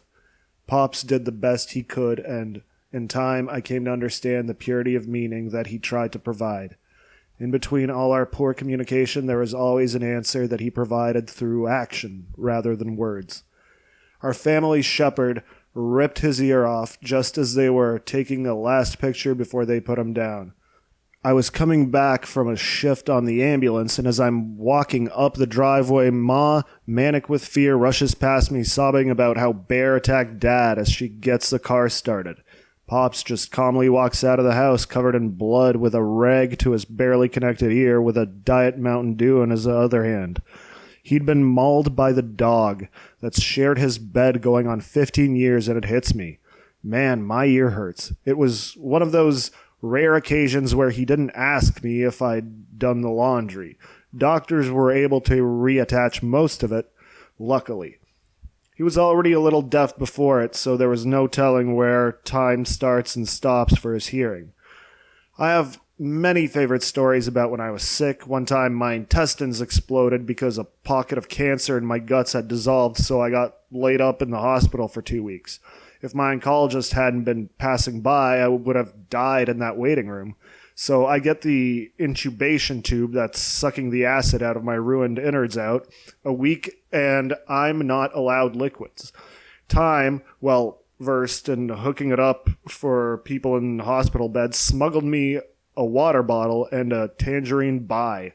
I hid my contraband on the high shelf, and when I was alone, I'd grab both my IVs and drag them over to the oversized hospital room closet, then get on my tippy toes to reach the very back of the cubby. I'd take little sips of it in the cap, then stow my contraband away, as though I'd pulled the greatest hydration heist ever conceived. So I'm on the other side of the meeting. Mr. Hodgkin's lift node blitz with a face full of stem cell buckshot via UCM, and I get the first chance to go out to Time's lake house for the first time in years. His old man was a force of nature disguised as Billy Bob Thornton. Right before I leave, my ma sits me down on the couch in front room and holds my hand. Igor, I know that you are going to do what you guys always do. I don't care about you getting fucked up, but I lost Paul on water. Promise me you are going to be safe. We only just got you back, and I couldn't handle losing you over something stupid after so many hospital rooms. Ma being Ma, she pressed $20 she'd scrounged up into my hand and hugged me. I hopped into the back seat of Cake's old lady's coupe. As we sped east, there was no denying the jokes we could write given the makeup of the car. It was the ultimate Polish submarine joke. A Russian-Irish Jew and 2 Polacks go to Indiana in a racing coupe when, despite all our differences, we could still agree on cheap coffee for the ride. After a 3-hour drive to that sweet spot in Indiana that reveals where God rested on the 7th day so he could go fishing on the 8th, Time's old man was something else. Half mind-bending salesman, half martial arts guru. Good dads are rare, but exemplary men are even scarcer. The founder of the lake house was a man without peer. When my friend's old man passed, his mother had taken over the estate. The rental properties were sold, and she never worked a day again in her life. His ma was a wonderful woman, but she succumbed to the South Side when she watched the father of her children draw his last rattling breath. I'd known his father and held him in the highest respect. All the South Side did. Just beside the train tracks, you'd park your car in the lawn. I recognized most of the faces, but you couldn't help but notice that the new ones. When I saw what had become of the greatest work since his kids, it hurt in an indescribable way after the heart has been ripped out of the corpse shambles on. King among them was the Croatian bear that had replaced the wizard who had found this keep on the hill. He built it in a way as to bend the thermal energy of the earth to his will. We had a full 7/8 wrecking crew as well as a bong straight from the source of the Anglo hive mind. The first night we got obliterated beyond space and time. Booze, mushrooms, acid, more booze. The very heartbeat of American freedomism. In Chicago Union, cooking is the kind of mix that you can't help but get lost in. There was a point in the party where I looked around the basement sunroom sunk into the hill and realized it was ringed and triple-ranked empty Jaeger handles in the recesses of the cinder block wall. In a moment you have the idea that hell doesn't need to be warm. Even in the middle of this celebration of life, I couldn't help but shudder inwards to myself with the connotations of what was left of the remainder of my dear friend's father's legacy. The vibe had changed from Neil Peart to late-night drive-through retrograde cheeseburger paradise. It was much like seeing a war memorial tarnished with graffiti. The nature of life is that all things change and we all must, in time, die. The world never looks too deep into how the universe they inherit came to be, but you can tell when something wonderful has been sundered. The property has been sold off as a partial ownership to the invaders that won't honor your father's gods. You can hear the invaders upstairs cooking up a South Side Union feast that you know will taste amazing with a taste of ash on your soul. As I walk down the terraced landscape to the adjoined inlet, Time's hobgoblin brother whipped down the hill on an ATV with a stop for a pockmarked smile that expressed a joy we can never experience. We can't imagine the ecstasy of being a grown man with brain damage flying through the forest the way you have since you were able to gun the throttle as neurotypicals. There is a wisdom in the way they live we can only hope for. Sometimes, I often wonder about the majestic adventures that he was on in his own universe. He likely had quests and places to be with reward we can't understand. More power to him, and in his existence there is an acknowledgement that we must take care of our disabled brothers, even if it means getting out of their way while they fulfill their purpose. Lost in the booze and casual party drugs, I found Randalore upon the wooden dock. As a man with full sleeves and gauges, my companion was lost in the cosmically profound thoughts that only occur to a man born into a stormy sea that seemed to never calm to a Jar of Flies soundtrack. Given the hand he'd been dealt, he was doing damn fine and had stabilized into something that he could hold on to. We sat a while and talked about life and the nature of what composes the very reality around us as people on drugs do. Our conclusion was that whatever dimension you enter to on the other side of good drugs was the one you were already in, just a little brighter. Psychedelic experiences only develop into profound somethings in the company of people that accept that you couldn't talk right before you were both in the fifth dimension. We busted balls and confirmed human absolutes in a way that can only be experienced with the oldest and dearest of friends in the bright place. We made promises to the moon that we knew that we'd help enforce. Then we saw it. At first it appeared as a uniform matte black shadow on the waves, then a shape that we could pick out in the moonlight, then something I dared poke with my boot dangling off the pier. As the firmament of satellites and planes outshone the stars, we established that it was a skidoo dock that, using magic, was able to float above the waves. He dared me to stand on it. In a moment I heard my mother's one request. I looked at the patch of starless void, my homie, and then the moon. I oscillated between them until I made up my mind. I had to know, so I hopped on. It held, and there I was standing above the stars and the moon. I looked at Randalore, then my reflection, and then the moon, and then back again, trapping into some cosmic greater knowing. He looked at me and the moon at the same time because he had a lazy eye, then gave the port a gentle kick, sending me further away from the dock on my island. In that moment, as we laughed, I knew I was going to live to get back to shore because I had a friend nearby that would wade in to save me from the watery abyss. In that moment, I had to admit to myself, as macabre as it was, I wasn't glad that Paul was dead, but damn, I came up hard.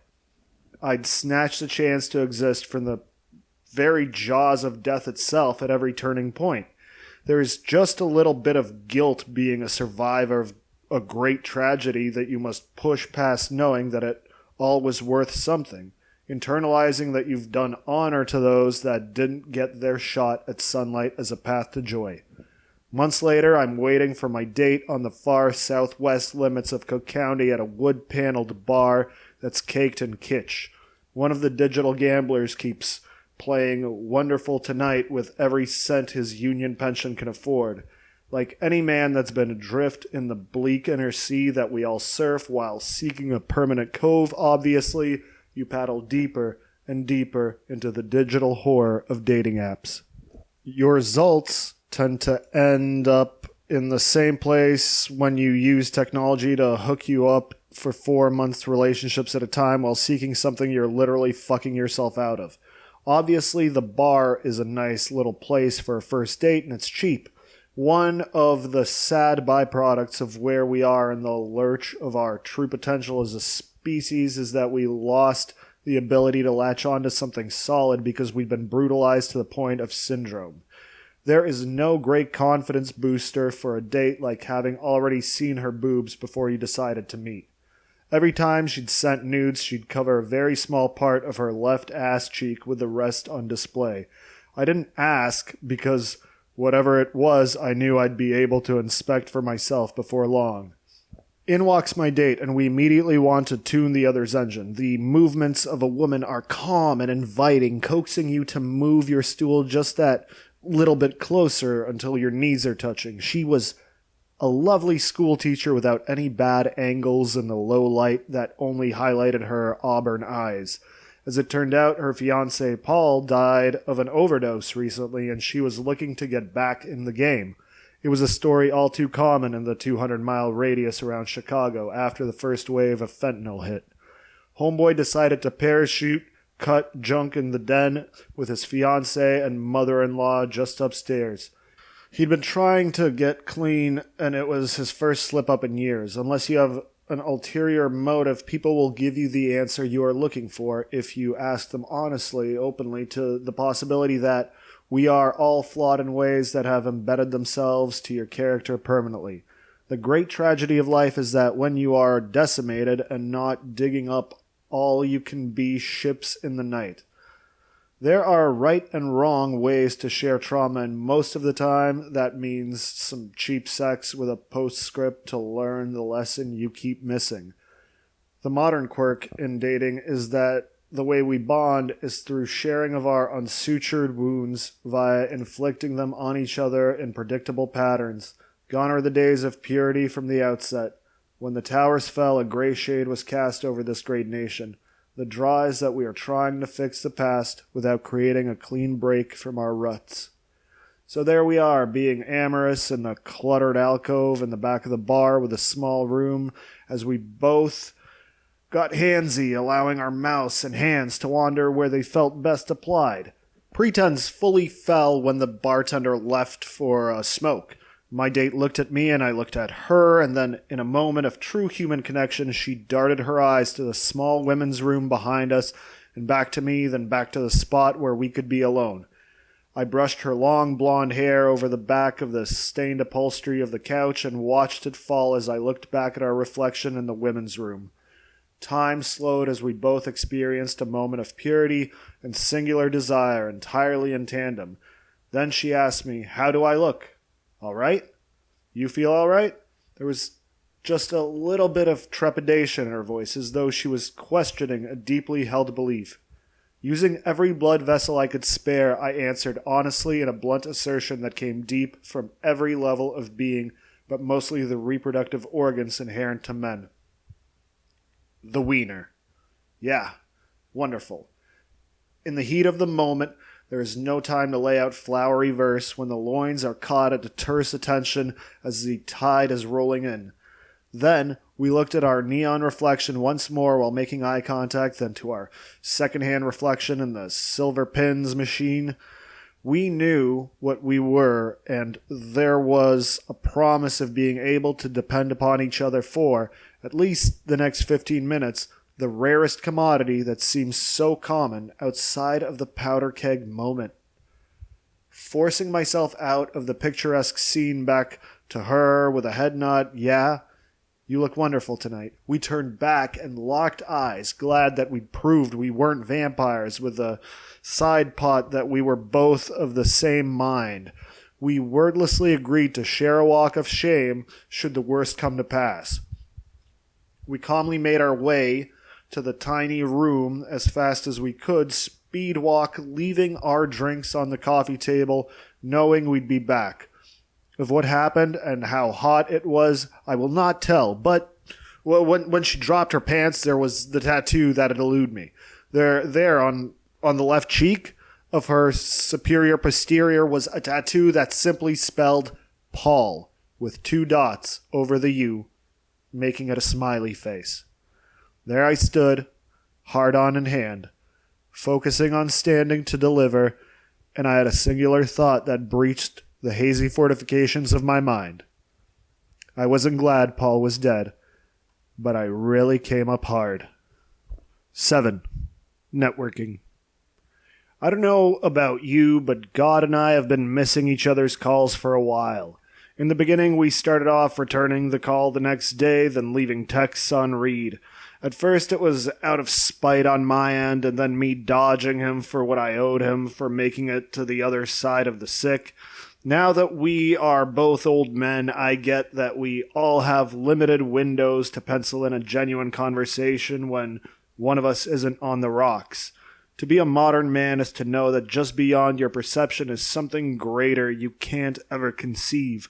We dope ourselves up or cycle hard enough into an eternal amniotic just so we have to dodge the hard questions.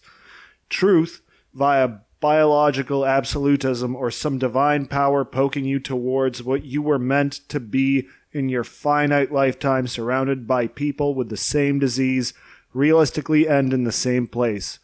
Mortality sucks, which is why comprehension is king.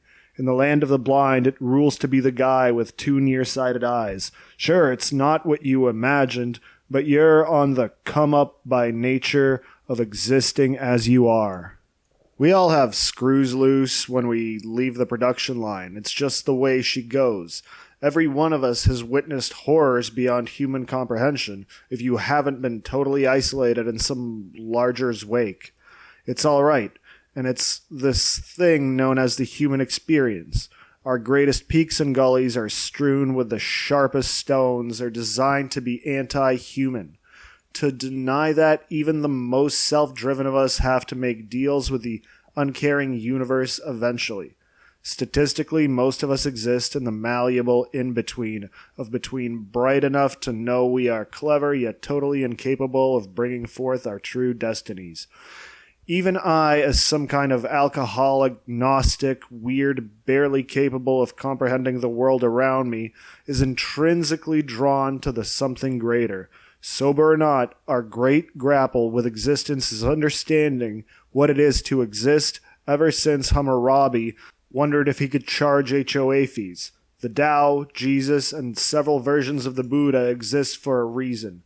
We try to dress it up, but faith in humanity is essentially the same as going to a decently sized candle store.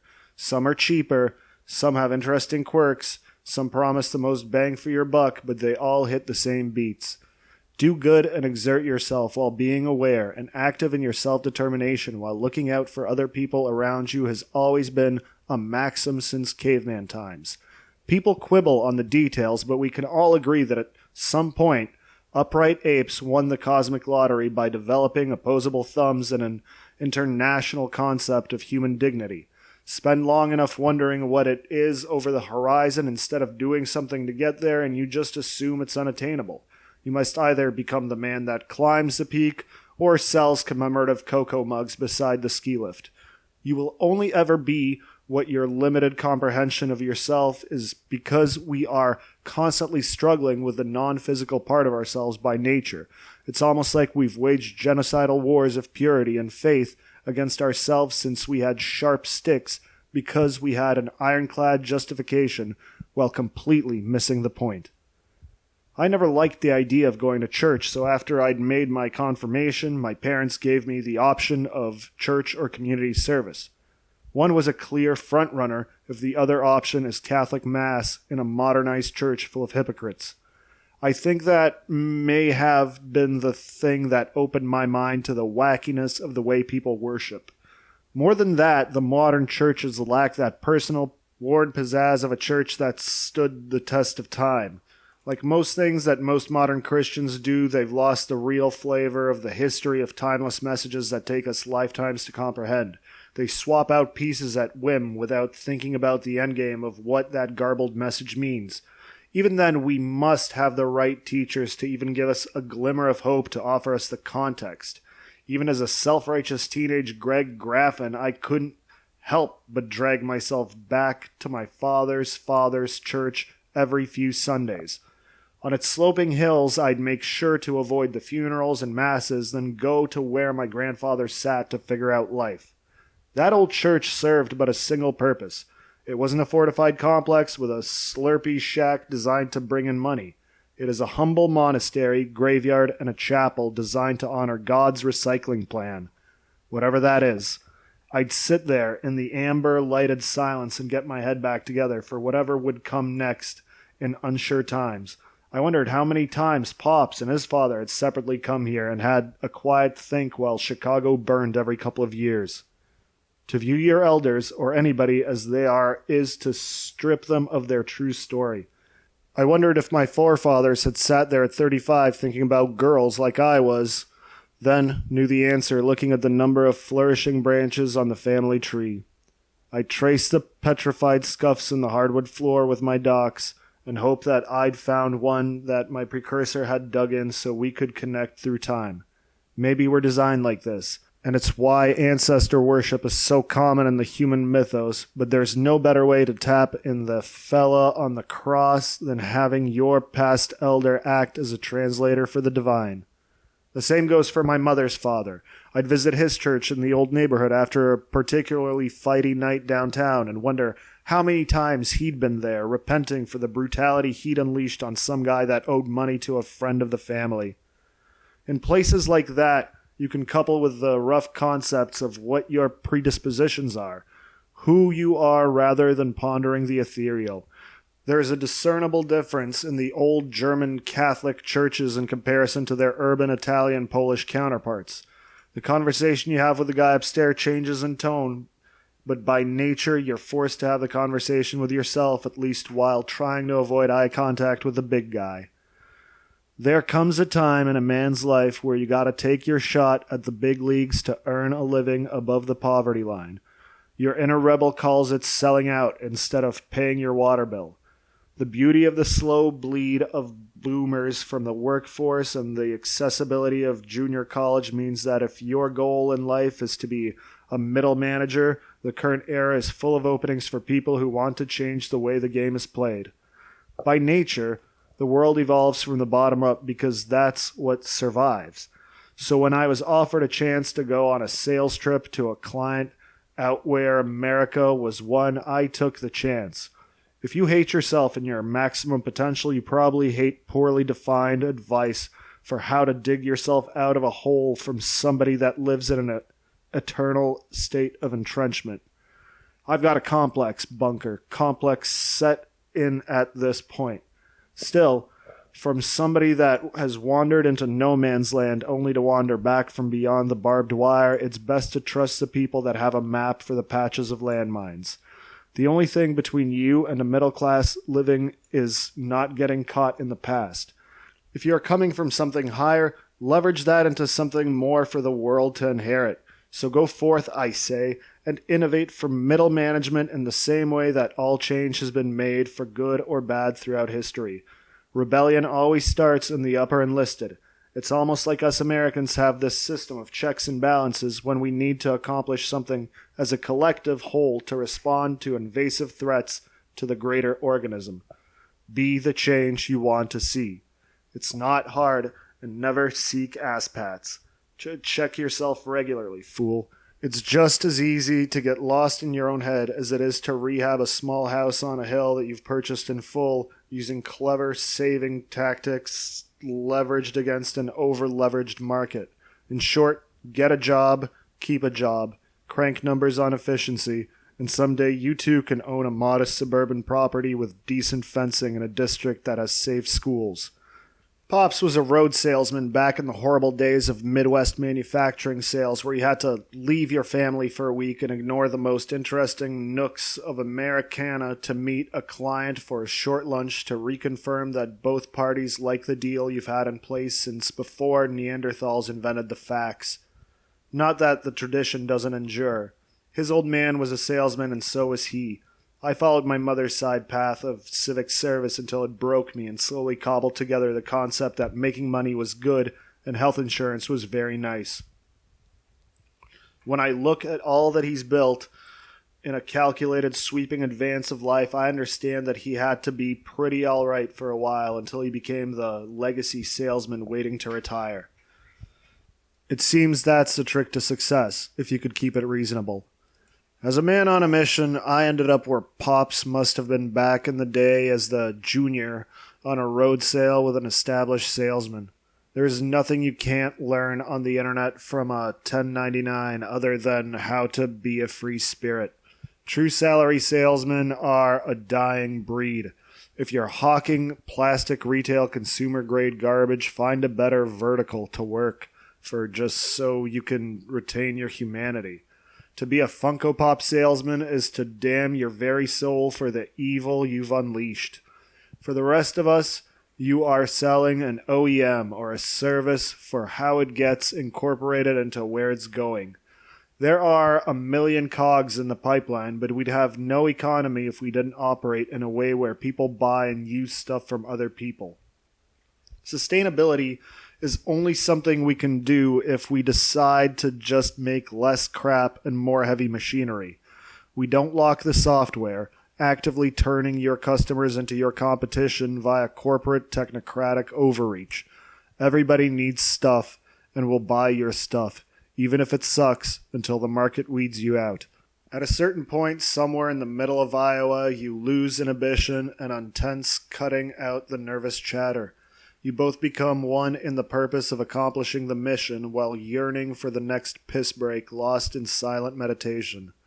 When we stopped for a midpoint lunch at a diner just off the highway, there was a chance to catch our breath for a bit.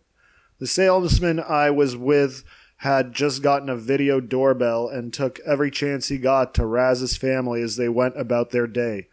As he did that, a toddler ran out from behind the main counter with squeals of joy as an engine oil blacked young man in a utility suit walked in from the brutal heat. He scooped up the boy and smudged a little bit of grease across the bridge of his tiny nose as his mother walked over to give him a hug. In that moment, I understood why we work, why we put up with all the shit kicked our way in life, why we hang in there so we can see the dividends that hard work pays off. The father and son got into a truck and took a short trip over to the garage on the other side of the interchange while my elder cleared up the check. Then we rode for the desert, through the hills where the Midwest became the regular West, to the warrior hymnals of NWA gracing the rise of every forested hillock, with the occasional Joe Rogan interlude. As my mind drifted, I wondered how many trips my old man had made like this until they decided to grant him his own warhorse, a gold 97 Hyundai Sonata, so he could reave his own path, so he might bring his own tribute back to his corporate liege lord with the skulls of his eviscerated foes, so he could justify an extra day of vacation every now and then. I inherited the need to wander from Pops, and I realized that his road sale years were a way to turn his real passion of seeing what was out there into a living that allowed him the pleasure of doing that with the love of his life on his extra vacation days. When I turned 10, we met him in Springfield for a weekend on the company card so we could have an adventure with a pool. He'd conned the office booker to get him the weekend, in case the client wanted to talk to him when they were free. When we arrived at our lodgings for the night, we hit the bar the moment our bags were in our rooms. As a young man, I can't deny that the room had a few packs of babes, and yet you could tell the salesmen because they were clustered together nursing bottles of Miller in pairs, speaking in hushed tones. As much as I wanted to go chase tail, the only real choice was to spend the time understanding what the life of a dedicated salesman was.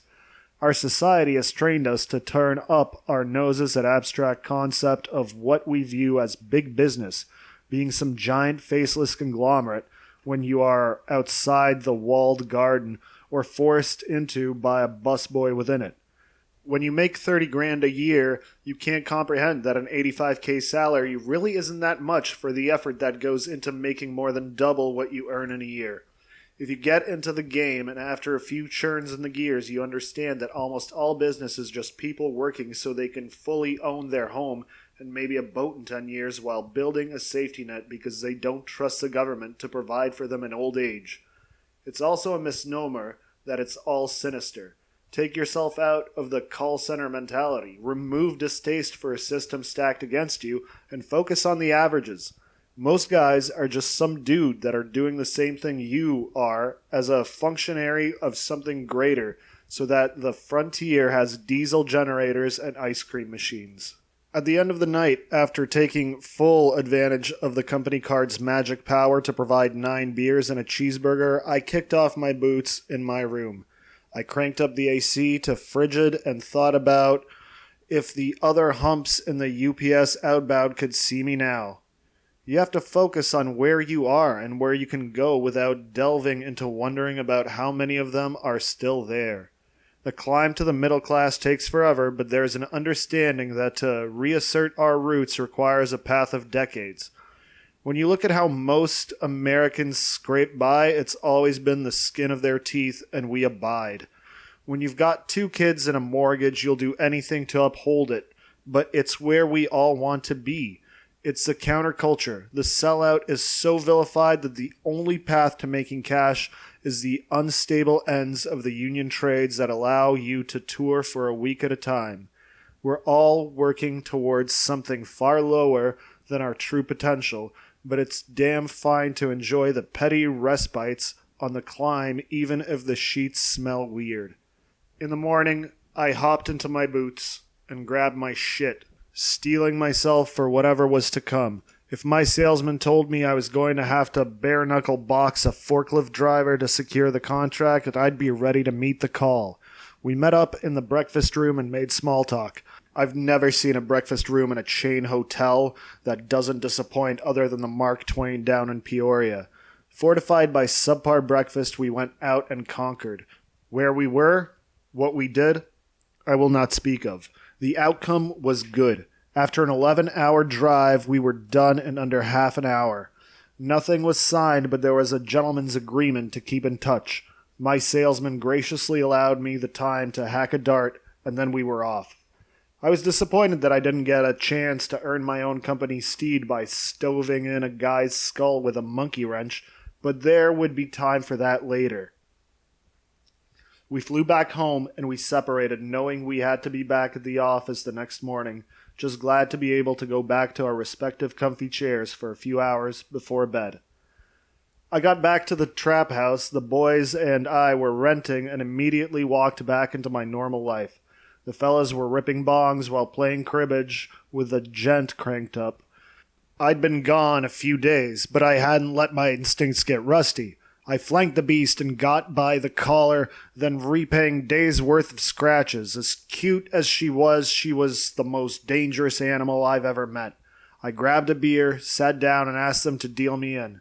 They asked me how the trip was, and I told them all about the stuff I'd mooched. We all imbibed deep, knowing that most of us were going to be back on the job come 8 a.m. the next day.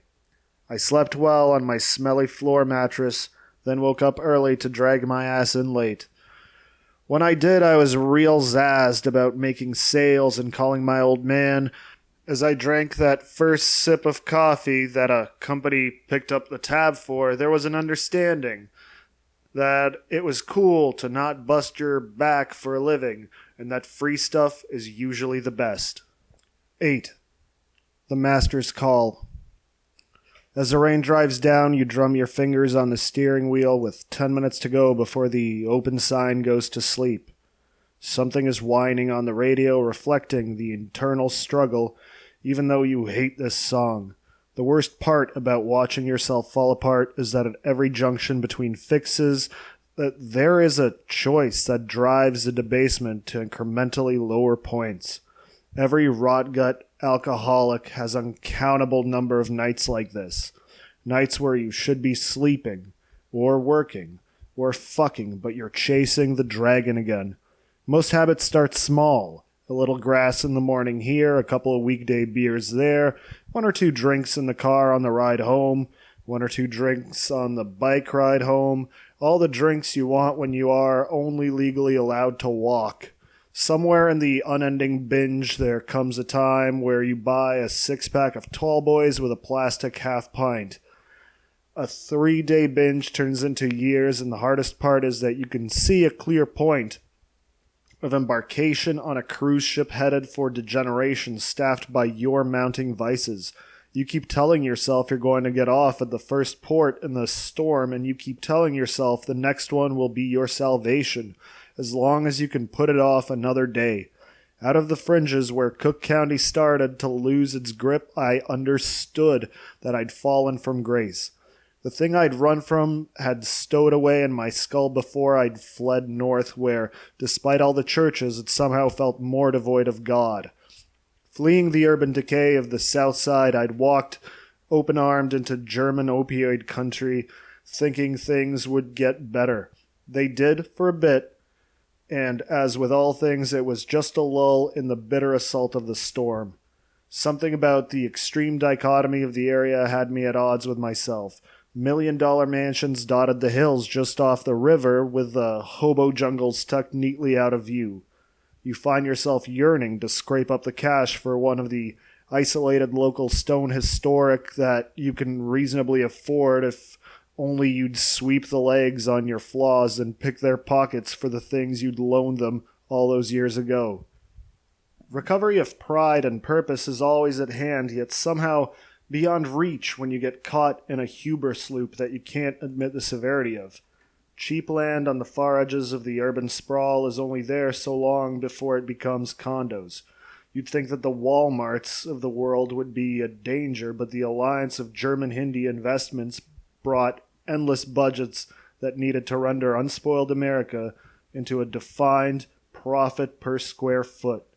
The historic parts of the area were and are currently in the process of getting torn down so we can maximize profit for those invested in drawing a profit from the lowest common denominator. In an environment like that, you'd have to be a fool not to stake your claim before BlackRock comes in to establish its firm hold on every square inch it can get its hands on.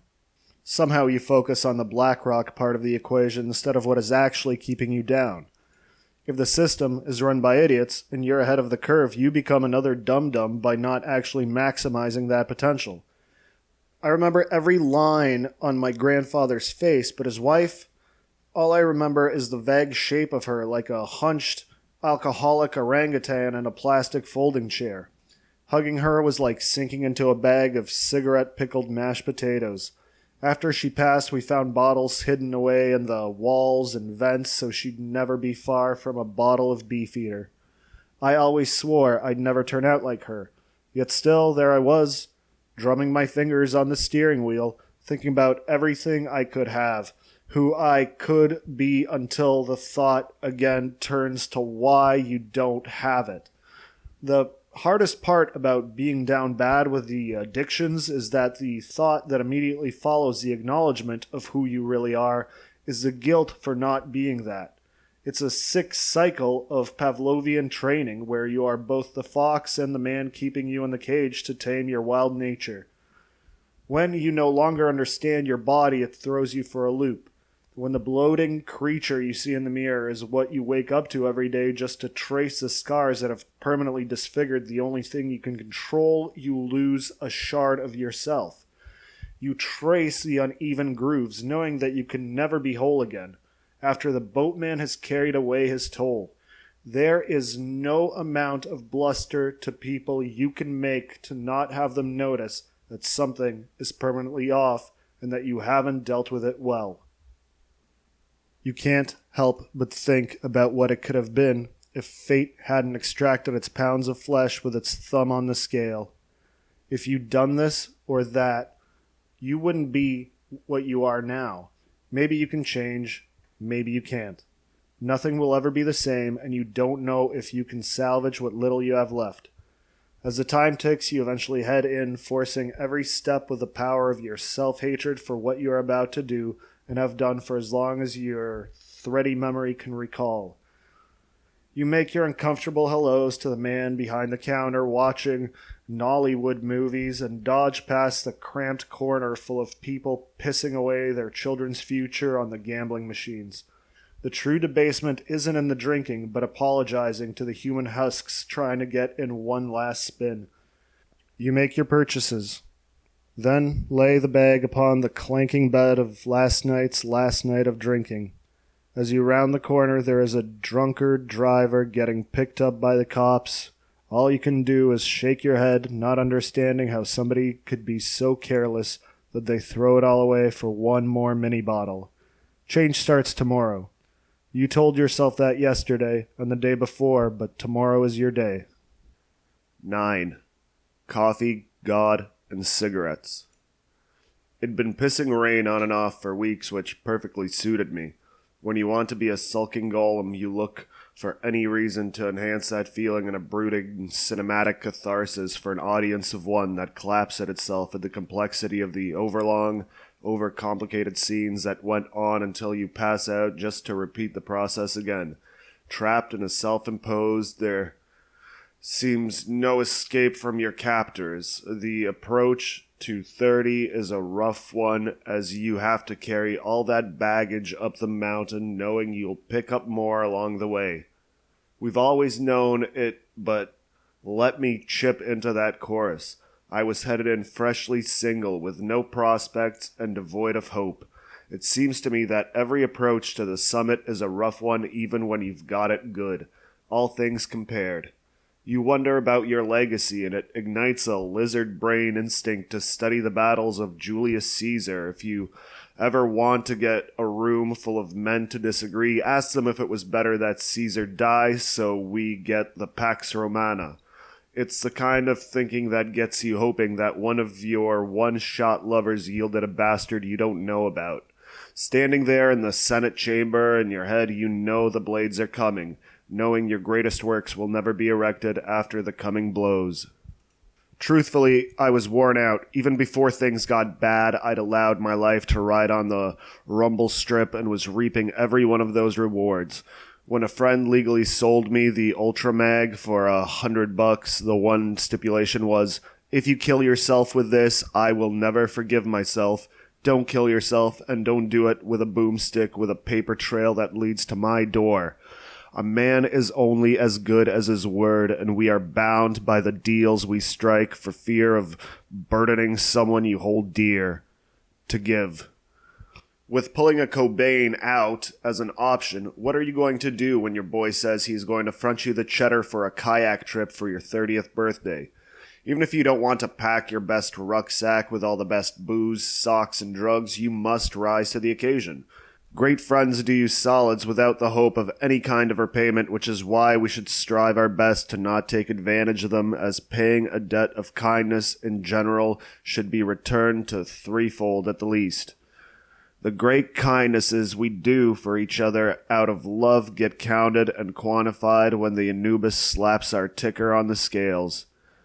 When you are broken, it's comforting to just have the task of focusing on getting your gear together for a survival run out on the water. When all else fails, you can trust your pack, and it's something you can check end to end for everything you expect from it. Loaded up with cheap whiskey, ramen, smokes, and scheduled substances, both natural and in blue potion form, we headed out for my place in the early morning. Not thinking about the weather, I grabbed my thin surplus jacket, my jackaroo bush hat, assuming the weather was nice. The whole ride was just snippets of conversation interspersed with Limp Bizkit soliloquies. A chainsaw. What? I assumed there would be a Walmart on the way, depriving cakes of a bedroll.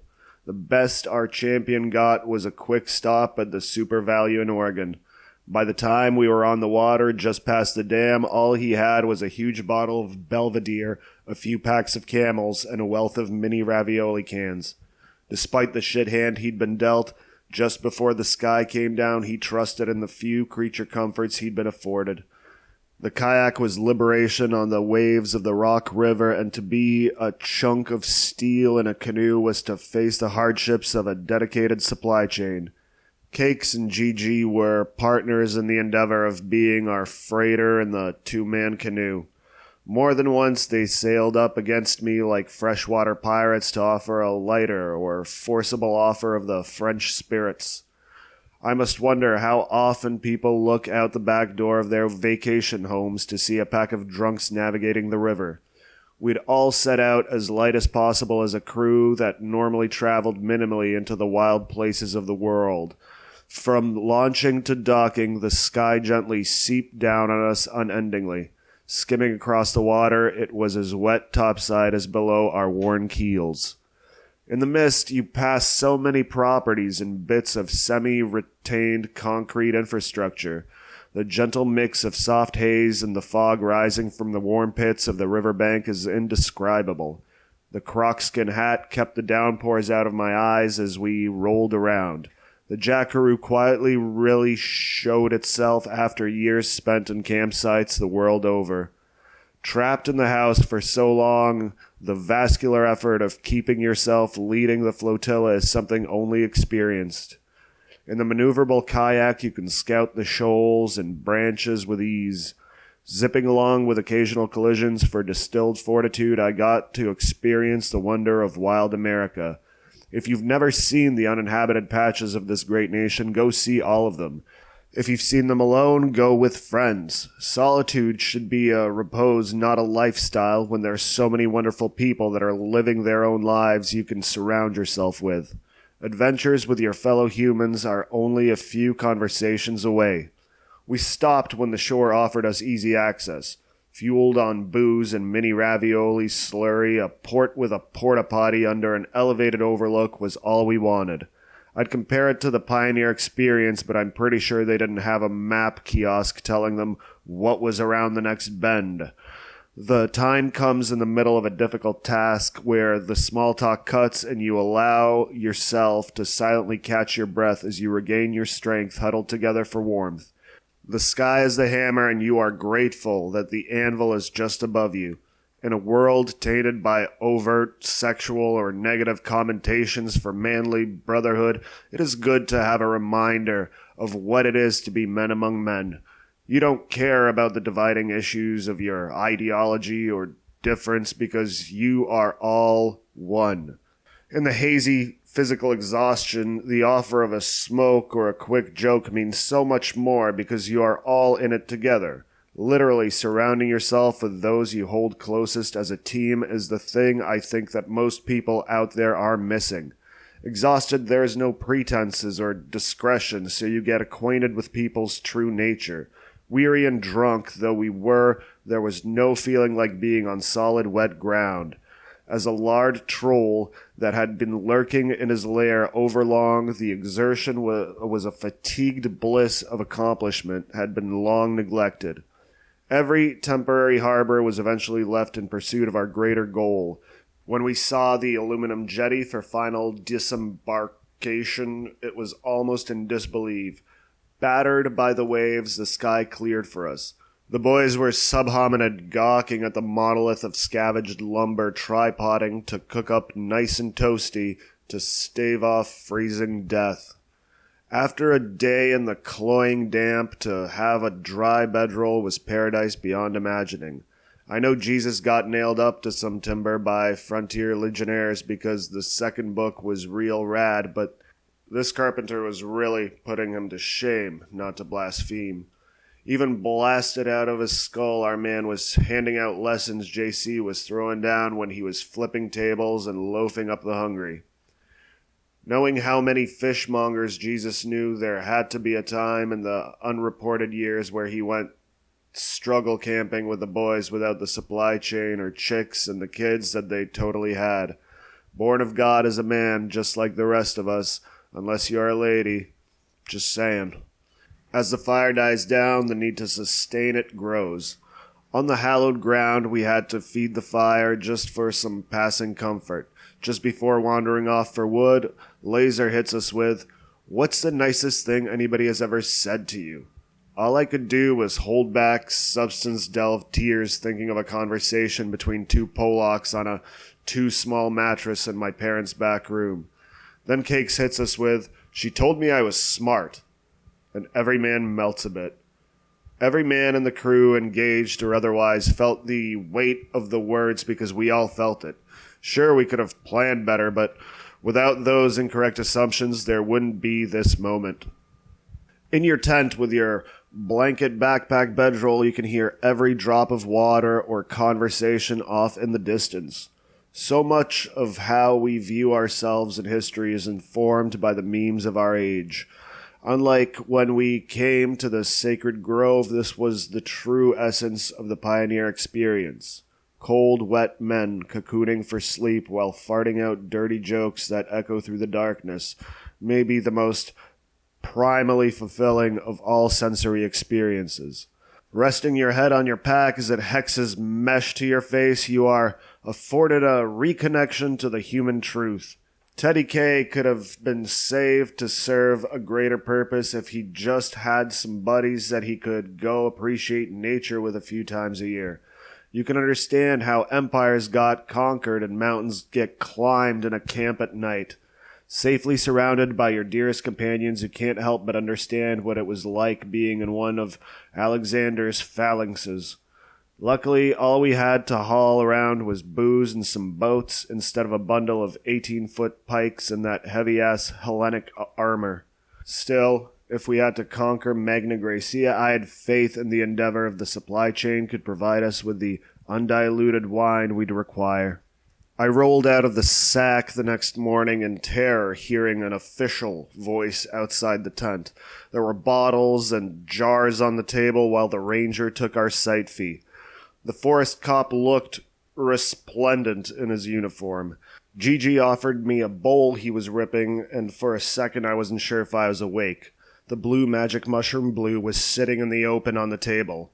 My fella Chuck Brown was dealing with the officer while nursing a beer and asking questions about the area. The sunny disposition of Chuck and the elderly forest cop allowed them to skip over the part where he asked about why there were so many illegal substances on the picnic table. Our champion stood 2 feet taller than the ranger, and the early morning haze silhouetted them cartoonishly. He was on his way before long, and Chuck came back to the table to distribute his gifts while cracking into a cold can of Pop-Top Hormel chili. He brought blankets, canned food, and a rolling cooler full of cold Coors so fresh the mountains were still faintly blue. Of what he did and what he said, I won't tip my hand. That is for those that were there. The thing about secrets is not all of them need to be bad. There are some things that can just be yours, and those details are part of one of those amazing tapestries of life in glorious motion. Still, it eventually started raining, and despite not having rain gear, we sat there pushing conversation around the soggy crew for hours. In the patches of sunlight, we hunted for wood, and never once did we let it go out. That fire was our only source of creature comfort, so we tended it out of primal necessity to not get trench foot. Long after anybody else would have tapped out, the boys sat there and just existed for a bit. The discomfort of the cloying damp only heightened our ability to withstand the best and worst nature could throw at us. We started the day grilling ravioli in the rain and ended it doing the same. Even after Chuck stopped to share Lost Nation's moist embrace before sundown, we did the same. The next day we were out on the river, and it was like being returned to motion after being trapped so long on the mucky shore we'd made camp on. The smooth zip across miles after being planted in the mud was exhilarating in its rejuvenating effects. Down the river, and just after dawn, with Cakes leading the charge in his 2-man canoe using an entrenching tool as the front oar. Chuffing darts the whole way, we led the charge up and down the river as Gigi backed him up while also torching heaters. The two of them at a distance were turned into a mirage of a Rock River destroyer with twin smokestacks. We got caught in a false corridor at some point, and they had to dig against the current to get back on the correct path. Through sheer Southside brawn, they got back in the correct channel to our way back to civilization. When everything aches, there's no limit to the exertion you can endure if there is a hot meal on the other side of the struggle that marks the turning point between your primal survival and a real bed. When we crawled back onto land and Grand Detour, we'd been brined in our reek, surviving on the fumes of the memory of McBreakfast. We got the boats dragged onto the shore only in time to hide from the rising sun's harsh kiss. We shared the last of the sip, and a foraging party assembled to go inland to the Shell on the corner for Gatorade and smokes. Cakes was about to crack the seal on his last bottle of water when a rusted crimson truck flew into the lot against the far wall of the parking lot where water met asphalt. The driver hopped out and puked his guts out while we silently snickered while ripping a stealth bowl. Across the street was a Confederate battle flag fluttering majestically in the wind between a ramshackle bar and a farming equipment store boding poorly for the movement's future. After the man had purged himself, Cakes forced his tired limbs up the hill to offer the man a belly wash to clear the hork out of his grill. The woman in the passenger seat thanked him profusely, and they sped off. Having dispensed the last of the good stuff, he gathered the foraging party, and they were off at the speed that sore abdomens would allow. When the van came for us, we made small talk about anything other than the squishing sound of us sitting on the shuttle seats. Reunited at the end of our trip back at the whip, we made the greatest haste for a greasy sustainment. We ingratiated ourselves with the indoor plumbing and gathered our feast as our squelching pants dripped filth down the plastic and pleather of our thrones onto the floor. As we rode on, each of us was renewed with hope and purpose, with what we could accomplish as the wind blew back the hair that had been plastered around our faces. My mother and sister had stopped in to check on my big hogs while providing me with a pristinely clean home for our grimy arrival. When I saw it, I almost stopped the boys from crossing the entrance, hell-bent though they were on needing to whack one last shitter. Once the boys had left and I'd check my pigs for any sign of explosive gigantism, I headed into my room. Unlike the living room, it had been left in the bombed-out state I'd left it in. It was the best gift I could have imagined after bedding down in the cold muck. When everybody left, I gave myself the most indulgent shower my water heater could provide, all 15 minutes of it. I still had a few cold brews in the fridge, but all I wanted was my warm, shitty bed and a woman to curl around, but was more than satisfied only having one at the moment for the first time in months. I made the bed just so I could muss it up before passing into sleep so I could be at work the next day. I set my alarms knowing that there was a tomorrow, and these pillows would still be here if I made it home. 10. Joliet, the Maui of the Midwest.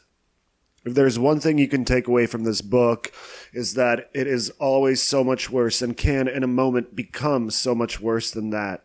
Hell is a very real thing, and it lurks just 10 feet below this very plywood desk. Much of this book is about drinking and thinking while coupling with one's inability to change. More than once, Heather came into my living room like a sugar wine Kramer and told me how displeased she was in response to me telling her that I had 6 good days climbing out of the bottle. Before I start this story, I'm going to say that this isn't me taking a high ground or taking shots at anybody. I've shown you the dark side of the moon with the knowledge that the sun has to rise. We all have these thoughts, and we'd like to see our foes torn asunder, and you must understand that people think that about you too sometimes. Gazpacho sounds great until you try it, and just want a warmed can of Campbell's. When you see what that outcome is, literally or figuratively, there is no pleasure in that cold dish, as you know someday there is a chance that that fate could just as easily befall you. My time out here in these haunted hills dotted with concrete and glass megachurch fortresses feels like time spent in another dimension. Coming from Catholic urban outskirts, you think they're wacky until you see what fringe German Lutheran country looks like up close. In an attempt to change the scenery, I'd ended up in a place that was worse than the South Side. You don't really notice the giant hobo camps in the woods or the drunks passed out in the grass next to the police station. I got an idea in my head, and I liked the immediate view of the place I ended up in. In the 3 years I've been here, I've had 2 months of quiet.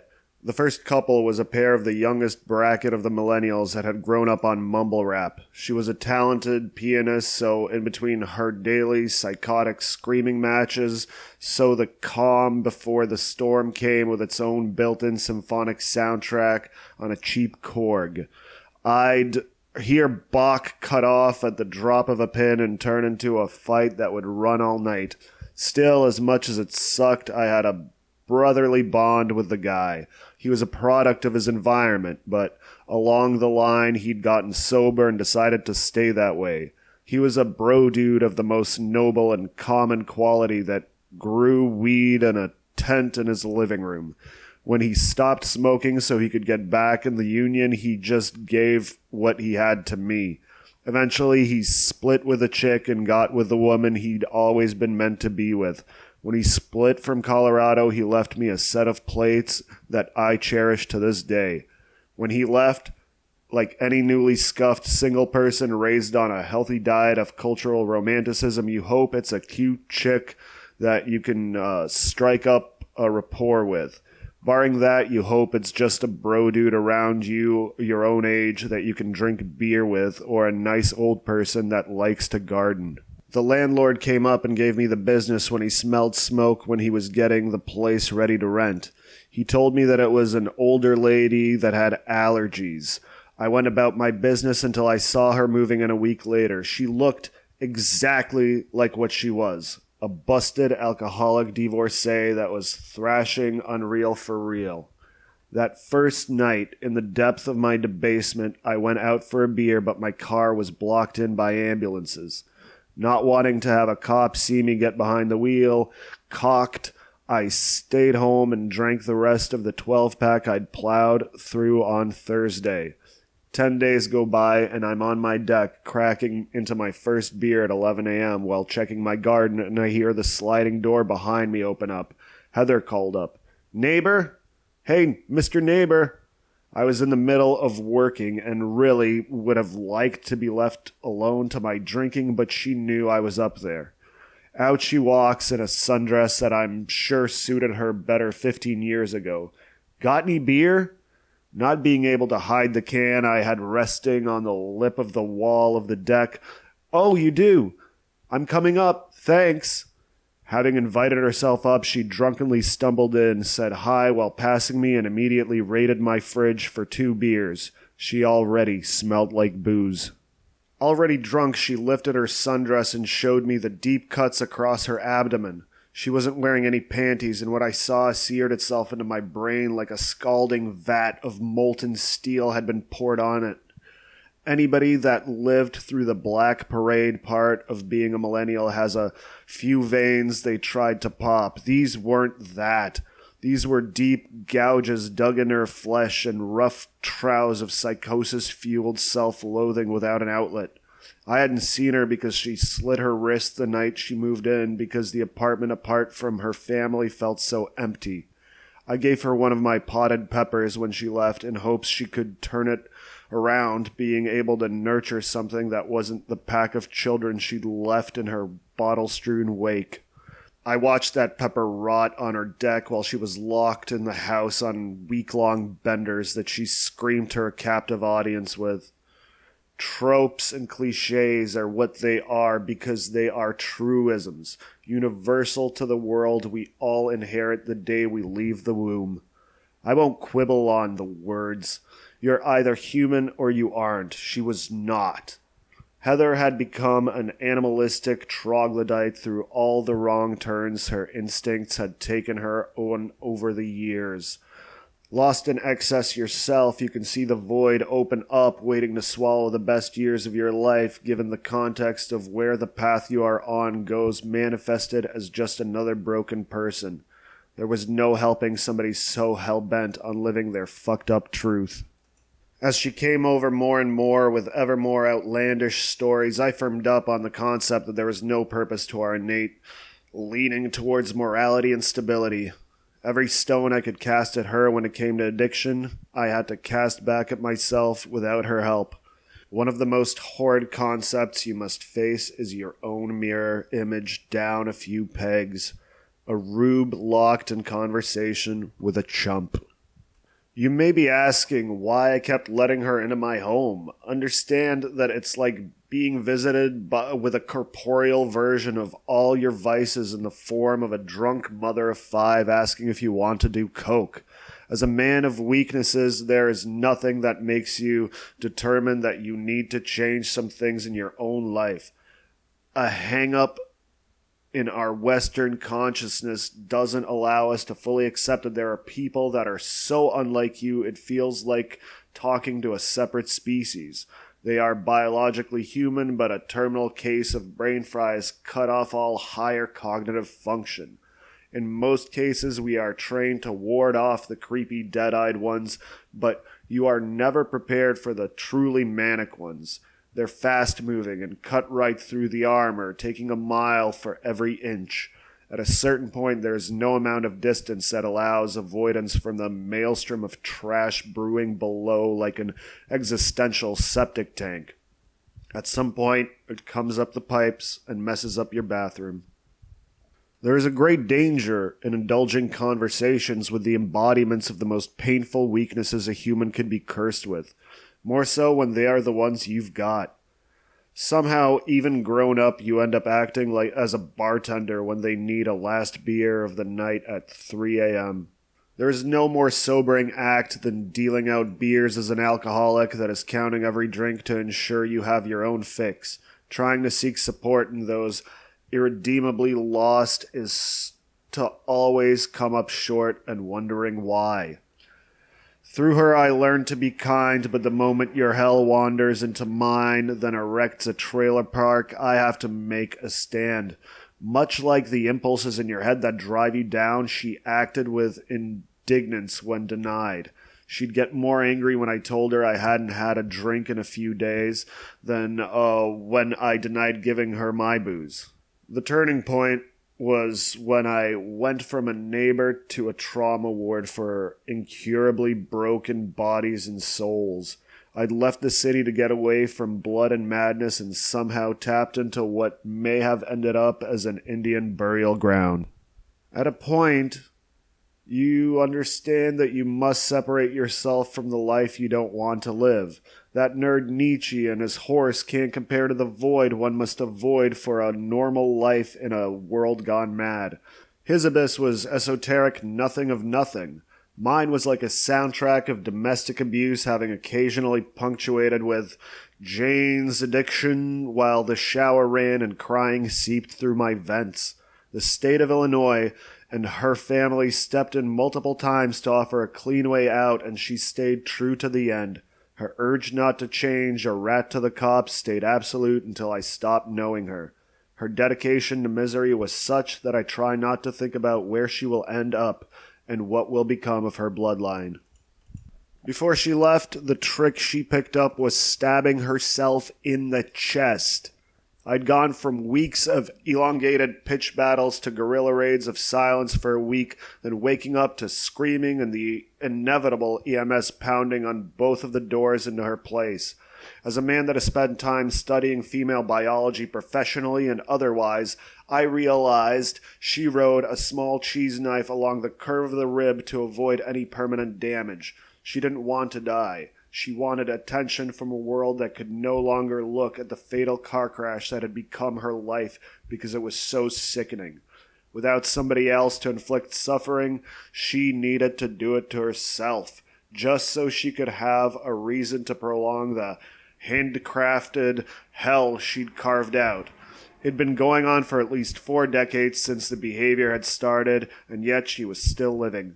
Her existence was an Ouroboros of torture that could be ended at any moment if she just chose to do one right thing in her life. She could kill herself, if she wanted, but stopping the downward spiral was out of her grasp. The last time I saw her, she was moving her Sex and the City merchandise into the bed of her rusted truck, moving back in with her ex-husband with the help of her terminally Zoomer son. She hadn't had a drink since she'd left this haunted place to tend to her true priorities as a mother. Sure, knowing there was a woman beater potentially waiting at her favored watering holes kept her in line, but I like to think her choices could be derived from becoming human once again. As much as you begrudge people for inconveniencing you for the hell that they are living, you let them in for a reason.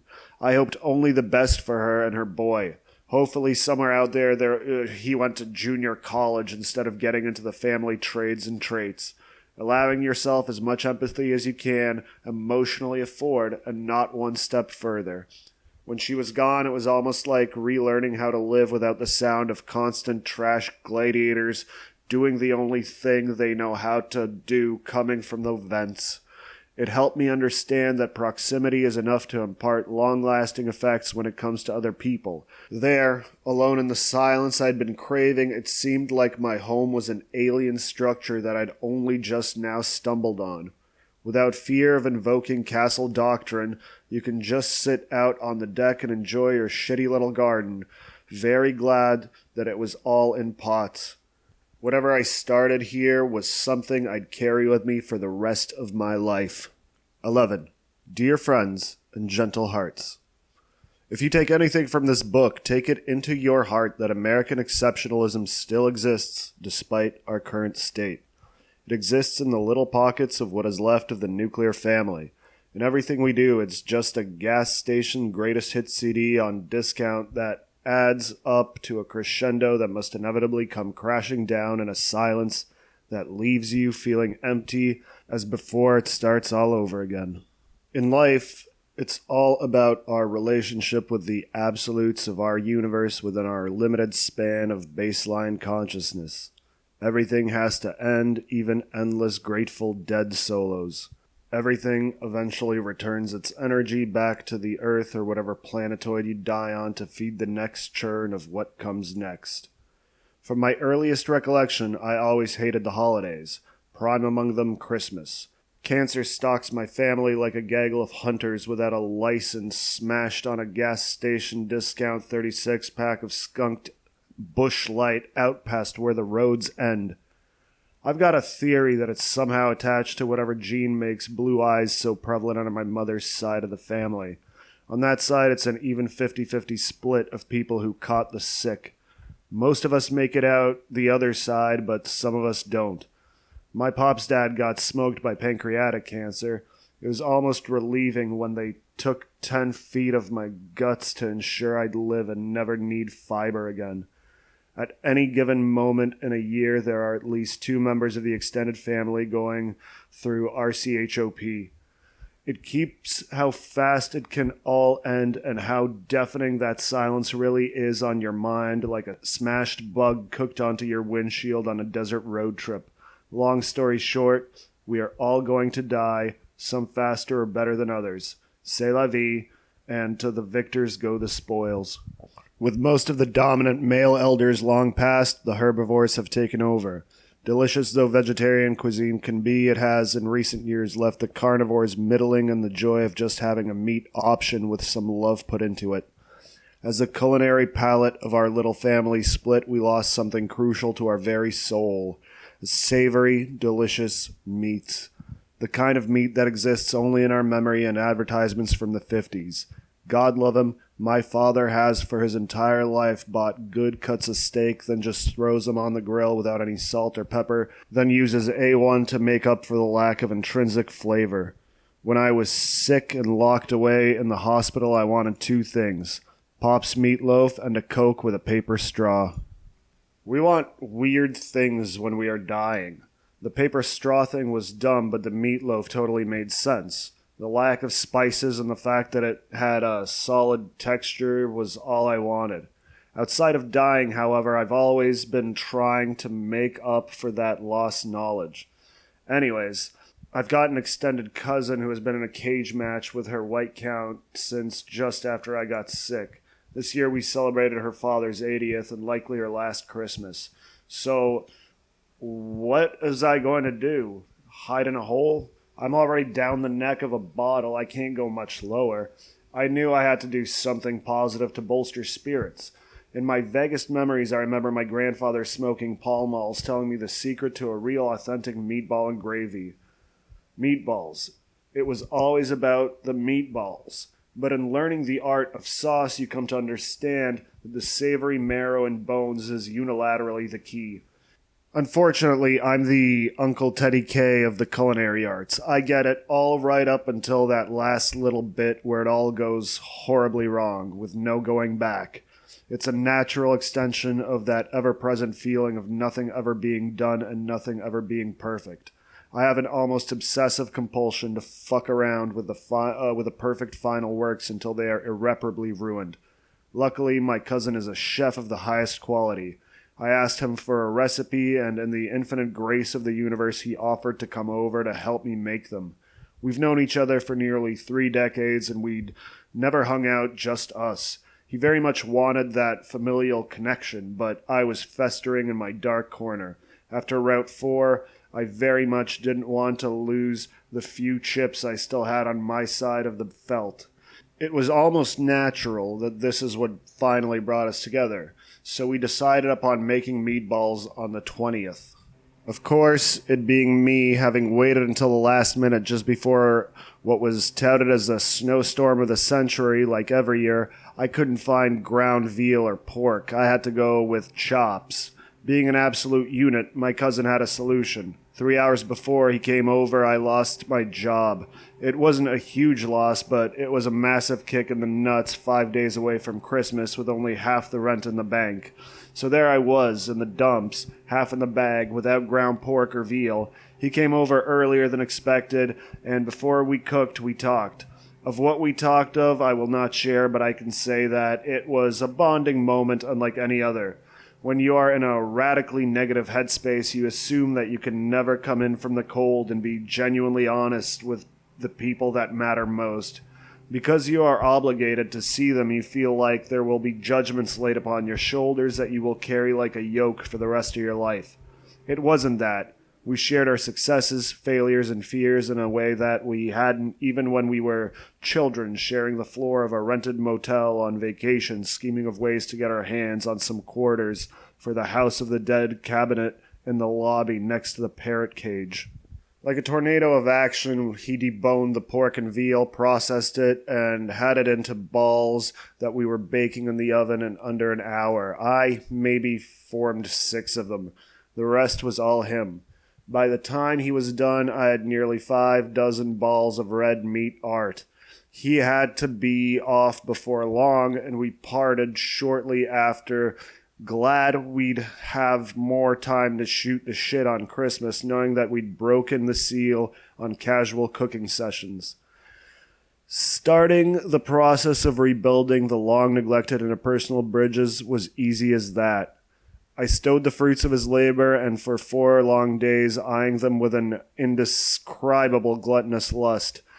At the last minute, I needed to make a sauce on the cheap, as I didn't know when I was going to have cash flowing in again. Luckily, I had the necessary supplies on hand. With a last-minute addition of the last of my minced garlic, I had it. It was perfect. Its savory nature brought out the best in the meatballs. I wasn't happy that I hadn't saved the bones and used them instead of bouillon cubes, but to err is human. There was always next time. You could taste every element of them dancing in a hearty Mobius loop of spherical meat and garlicky parmesan. I put some in my crock pot with the sauce. Making my Faustian bumble, I added a cup of water, thinking that more water would boil off. I went to bed. When I woke up, I had a greasy soup with meatballs sapped of their magic in a threadbare tomato garlic bisque.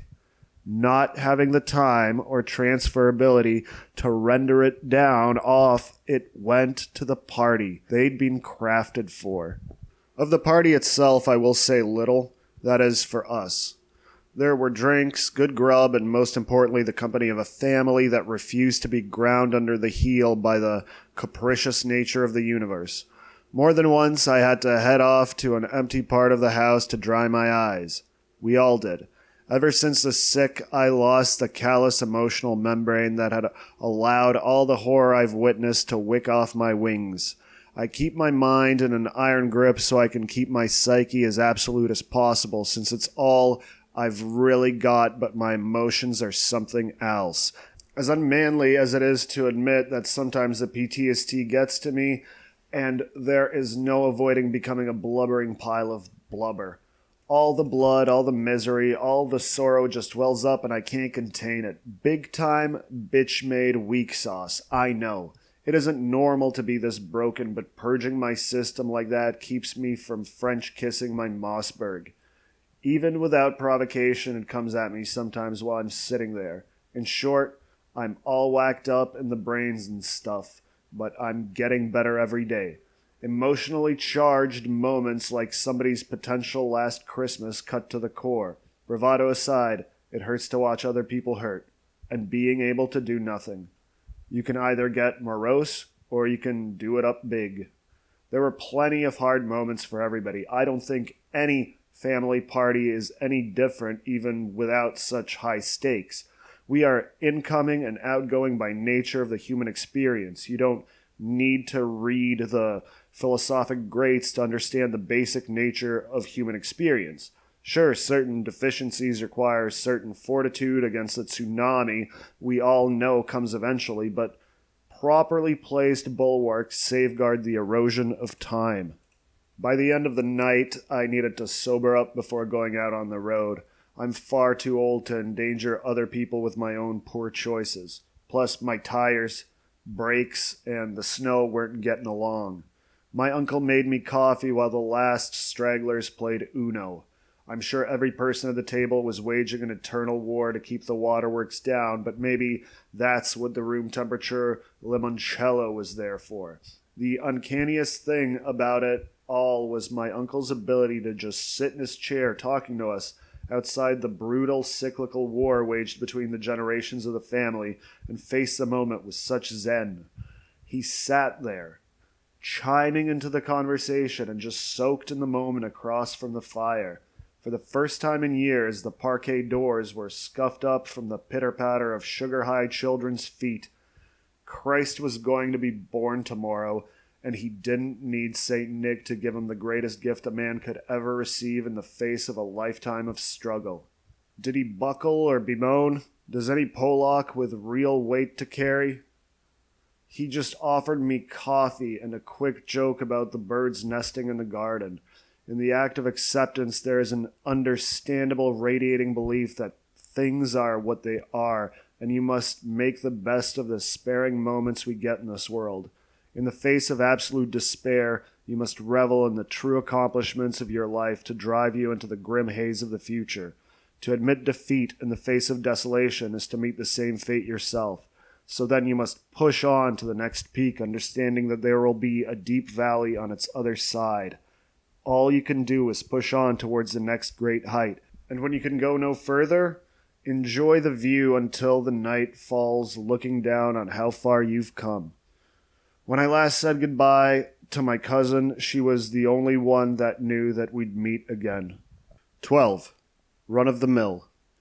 If a man will stand for you, you must stand for him, be he brother from another mother or blood.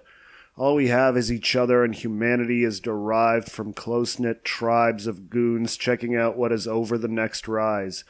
When the specter of the gold band looms upon the finger, it is time to rally the fellas for one last night cavalry charge fueled on dwindled testosterone and cheap brews, sharing some orange-lined diatribes before the big push that will win us Crimea. On our venerable captain's final raid was to be heading to the mountains in hopes of reclaiming something precious long lost to our clan. With the help of the Hawks, we secured lodging a while prior and headed south. Our Praetorian Guard formed up before the world got up for its Thursday shift down at the plant. I passed out the Chi-Com Major walkie-talkies to every car's dedicated comms officer while assigning a call sign. as her future husband's horde formed while doing radio checks with the phrase, "Penis, penis, penis, you got your ears on rubber ducky." The bachelor's wife came out in a robe to say hello and make sure nobody was going to kill her fiancé. Behind her in the front window, their dog made sure to make eye contact with all of us to let us know the stakes of returning its master's paramour unharmed. The best man and the VIP headed out. First, we hit a highway, immediately losing all radio contact except for unexpected side swipes. With our lines of communication coming in sparsely, we were going to have to do this like the cowboys did. If the boys needed to swarm, it was best that we were in static formation. We crossed America, experiencing everything from being in an overlarge shitting cubicle with a urinal, surrounded by a comically out-of-place squad of 6 Pakistani fellas in a shady lower Kentucky shell, to the Valhalla of a Buc-ee's. The other parties missed it, lost on the endless highway, but once you've had a taste, you can't help but come back for more of something pure and joyous. We parked at pump 231 and left the enlightened by the brisket with a side of beaver nuggets. Spiritually liberated in the way women must take a European holiday to achieve, we headed out on our last leg of the trip. Weary and in need of a safe place to crack into the beers we'd picked up at Midwest Mecca, we eventually made it to our sturdy redoubt. It had bunk beds, a jacuzzi, and a game room with an arcade cabinet. Truly, this was our promised land, nestled in the foothills of the largest peaks outside of Dollywood. Dug into the ridge of our alcove up against the mountains, our steeds cooled their engines as we got blotto. We quickly ripped through the first pack of garage beer, so Hawks and Sadboy made an emergency run for 2 spare cases of Youngling and Firehouse so we could fully unwind. Before long, we'd displaced most of the water in the jacuzzi. It's so rare to have the time to decompress and just let yourself be yourself around people who keep you around for that instead of the person you play every day to, the rest of the world. Growth demands detaching from the moors of community and the shift of attention and priorities from being boys as boys, but so too does it require coming back into port occasionally. Beyond the how's your knee, how's your sack, how's your back updates, you can finally check in with the people that helped you become the person with the hand on the tiller of life on unendingly uneasy seas. Of course, there is plenty of good old days mixed in there, but so is every conversation that has been on this wild ride we call life. But past that, you can't help but share the absolute truth with where you are at. Community is a healing thing, and if it isn't, you've got the wrong one, or you are just looking at it wrong. You've got to figure out which of the two it is and work from there. Once the heavy parts are out of the way, you have nothing left to do but exist, and that seems to be the thorough line in all aspects of life. The next day, we went to watch little people do battle in their home turf in a small strip mall theater. The micro-violence was real, but there was no beer, which was surreal. There you are, just watching pint-sized performance, and they didn't have belly wash. Though they did have a character named Little Chola, I was really wishing that they'd brought out a leprechaun for St. Pat's. If they were going to run a stereotype, why not run one that the natives could relate to? I hate narrowbacks, but damn, I'd have won some respect for them that day if they'd had a champion and a bad wig and beard that day. After leaving the Shakespearean majesty of micro-wrestling, we headed to the Boss Hog for the best thing we'd had since the revelations of Buc-ee's. Once more, we got smashed, but a little less after the prior night. We still had the buckwash of youthful vitality, so we could have gotten decimated, but we'd collectively moved on from getting so trashed you yak across half a bathroom like a barbecue speckled spackle. Moderation in excess has its rewards. The next morning, I caught our shared former drummer soaking his knee in the half-full onsen. The warm water steamed as the Smoky Mountains followed suit, sharing the knowing that all they wanted to do was soak. Soon they would spring into action when the sun came over the ridge. Of what we said, I cannot say. It was likely about how weird comic books were now, and slipping in lines about how much tension bringing life into the world wears you down before the siege that every man has waged since we decided monogamy was pretty rad. Sure, every caveman wants to fill the living room of the cave complex with his half-finished wheels and fire. There is an understanding that you need to put some of those things away when you have a small hominid on the way that must be protected from them. As the sun stole the mist and delivered a bright day ahead, we had to quit our monkey business so we could mount up for our play of the day.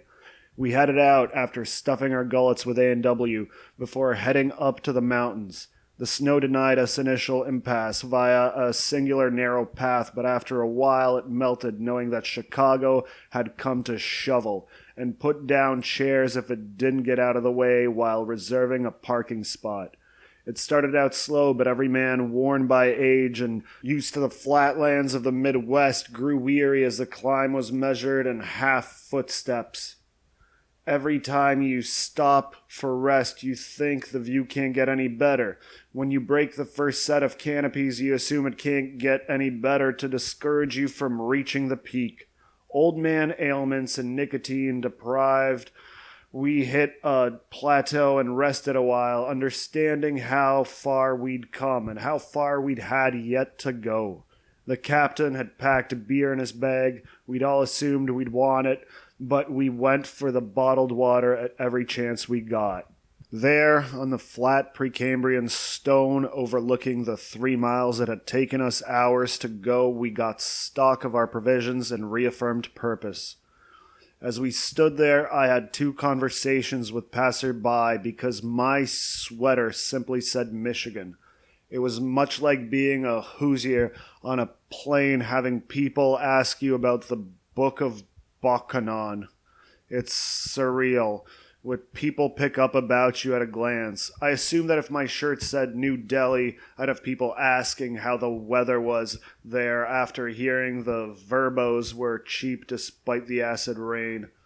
One of our men needed to rest there a while, and in time we had to leave him, knowing we'd be back in an hour or so for him. We left him with a water bottle to think his thoughts while looking out over the blooming world, and we had to climb to accomplish what we'd set out to do. The last 2 miles were grim, but at the end of it we could finally rest. There is a separate high in the act of exertion that compares to no other, but is the most common joy universal to all of us. To be weary in the pursuit of a higher cause has no comparison while remaining totally free. After our trek, we reached a red clay alcove and lay there like an obscene, crooked grin overlooking Appalachia. It wasn't the peak, but we could come back later to get to the Tennessee Matterhorn. The small cave in the mountain's lower jaw provided us shelter as the ice was rolling down in 10-foot sheets like a bad shingle job, as the early spring's casting off the frigid inaction of winter. The tourists around us limited our ability to celebrate, but there would be plenty of time in private. We caught our breath, then immediately after seeing what we'd headed up for, the crew picked up our lost member as we headed back down. Downhill is much easier, but when you revisit the places where you needed to rest, you see that the children that parents have brought up with them are having an easier time than you. The steps that had taken all your strength to ascend are nothing to a 6-year-old who's never had the raw energy of a Bojangles breakfast, proving their parents had been lying about fried chicken not being breakfast food. Understanding that the first few years of life were the most impactful, you'd see fathers carrying their toddlers up the steep slopes so their tiny brains could absorb the understanding that there was more out there than your tiny life you get trapped by in day to day. Even worse, you run into packs of younger crews as you descend, of homies sipping beer as they hike up to the peak. They look at you the same way you looked at the elder burners you'd run into hiking the forest near Chicago as a teenager. They'd likely tell the story of how they'd seen a crew of old people sunburnt and sober, and thinking they'll never be one of those guys from Michigan they'd seen limping down the mountain. I wouldn't have trusted anybody other than the stone schizophrenic at the wheel to get our crew down the narrow winding passes of the mountain. That night, after filling ourselves upon the unlimited buttery servings of Paula Dean's, the crew settled in luxury unlike any of our other ventures had afforded. Each of us knew what was awaiting on the other side of the weekend, but still, all we wanted were our women and our own beds in that order. Tomorrow we'd have to go back to the everyday routines we dug out and wanted nothing more than the familiarity and the continuation of the choices they'd been making for years. Back at the wheel in Gary, we all went our ways with little conversation as it should be. Heading home, you planned for who and what you were going to eat in amazing clarity, especially when you know she's got supper waiting. The conquest of mountains is what men do. Settling on who you want to share the rest of it with and why is the pursuit of a lifetime. Even after you've settled back into your rhythm, you will need reinforcement. Sometimes you climb bleak peaks, but for most of the time, riding out the valleys is the hardest part. But it's made easy with the company you keep and the person you choose to warm a bed for, so they'll stir your creaking bones till you die. Only through those who we hold close can we survive the trek, so our progeny can do the same. Bring glory to your family and friends so they can do the same. We must all become boomers so the next generation can ascend higher than we could have ever dreamed just by ignoring all the fuck shit with a little bit of help from their friends.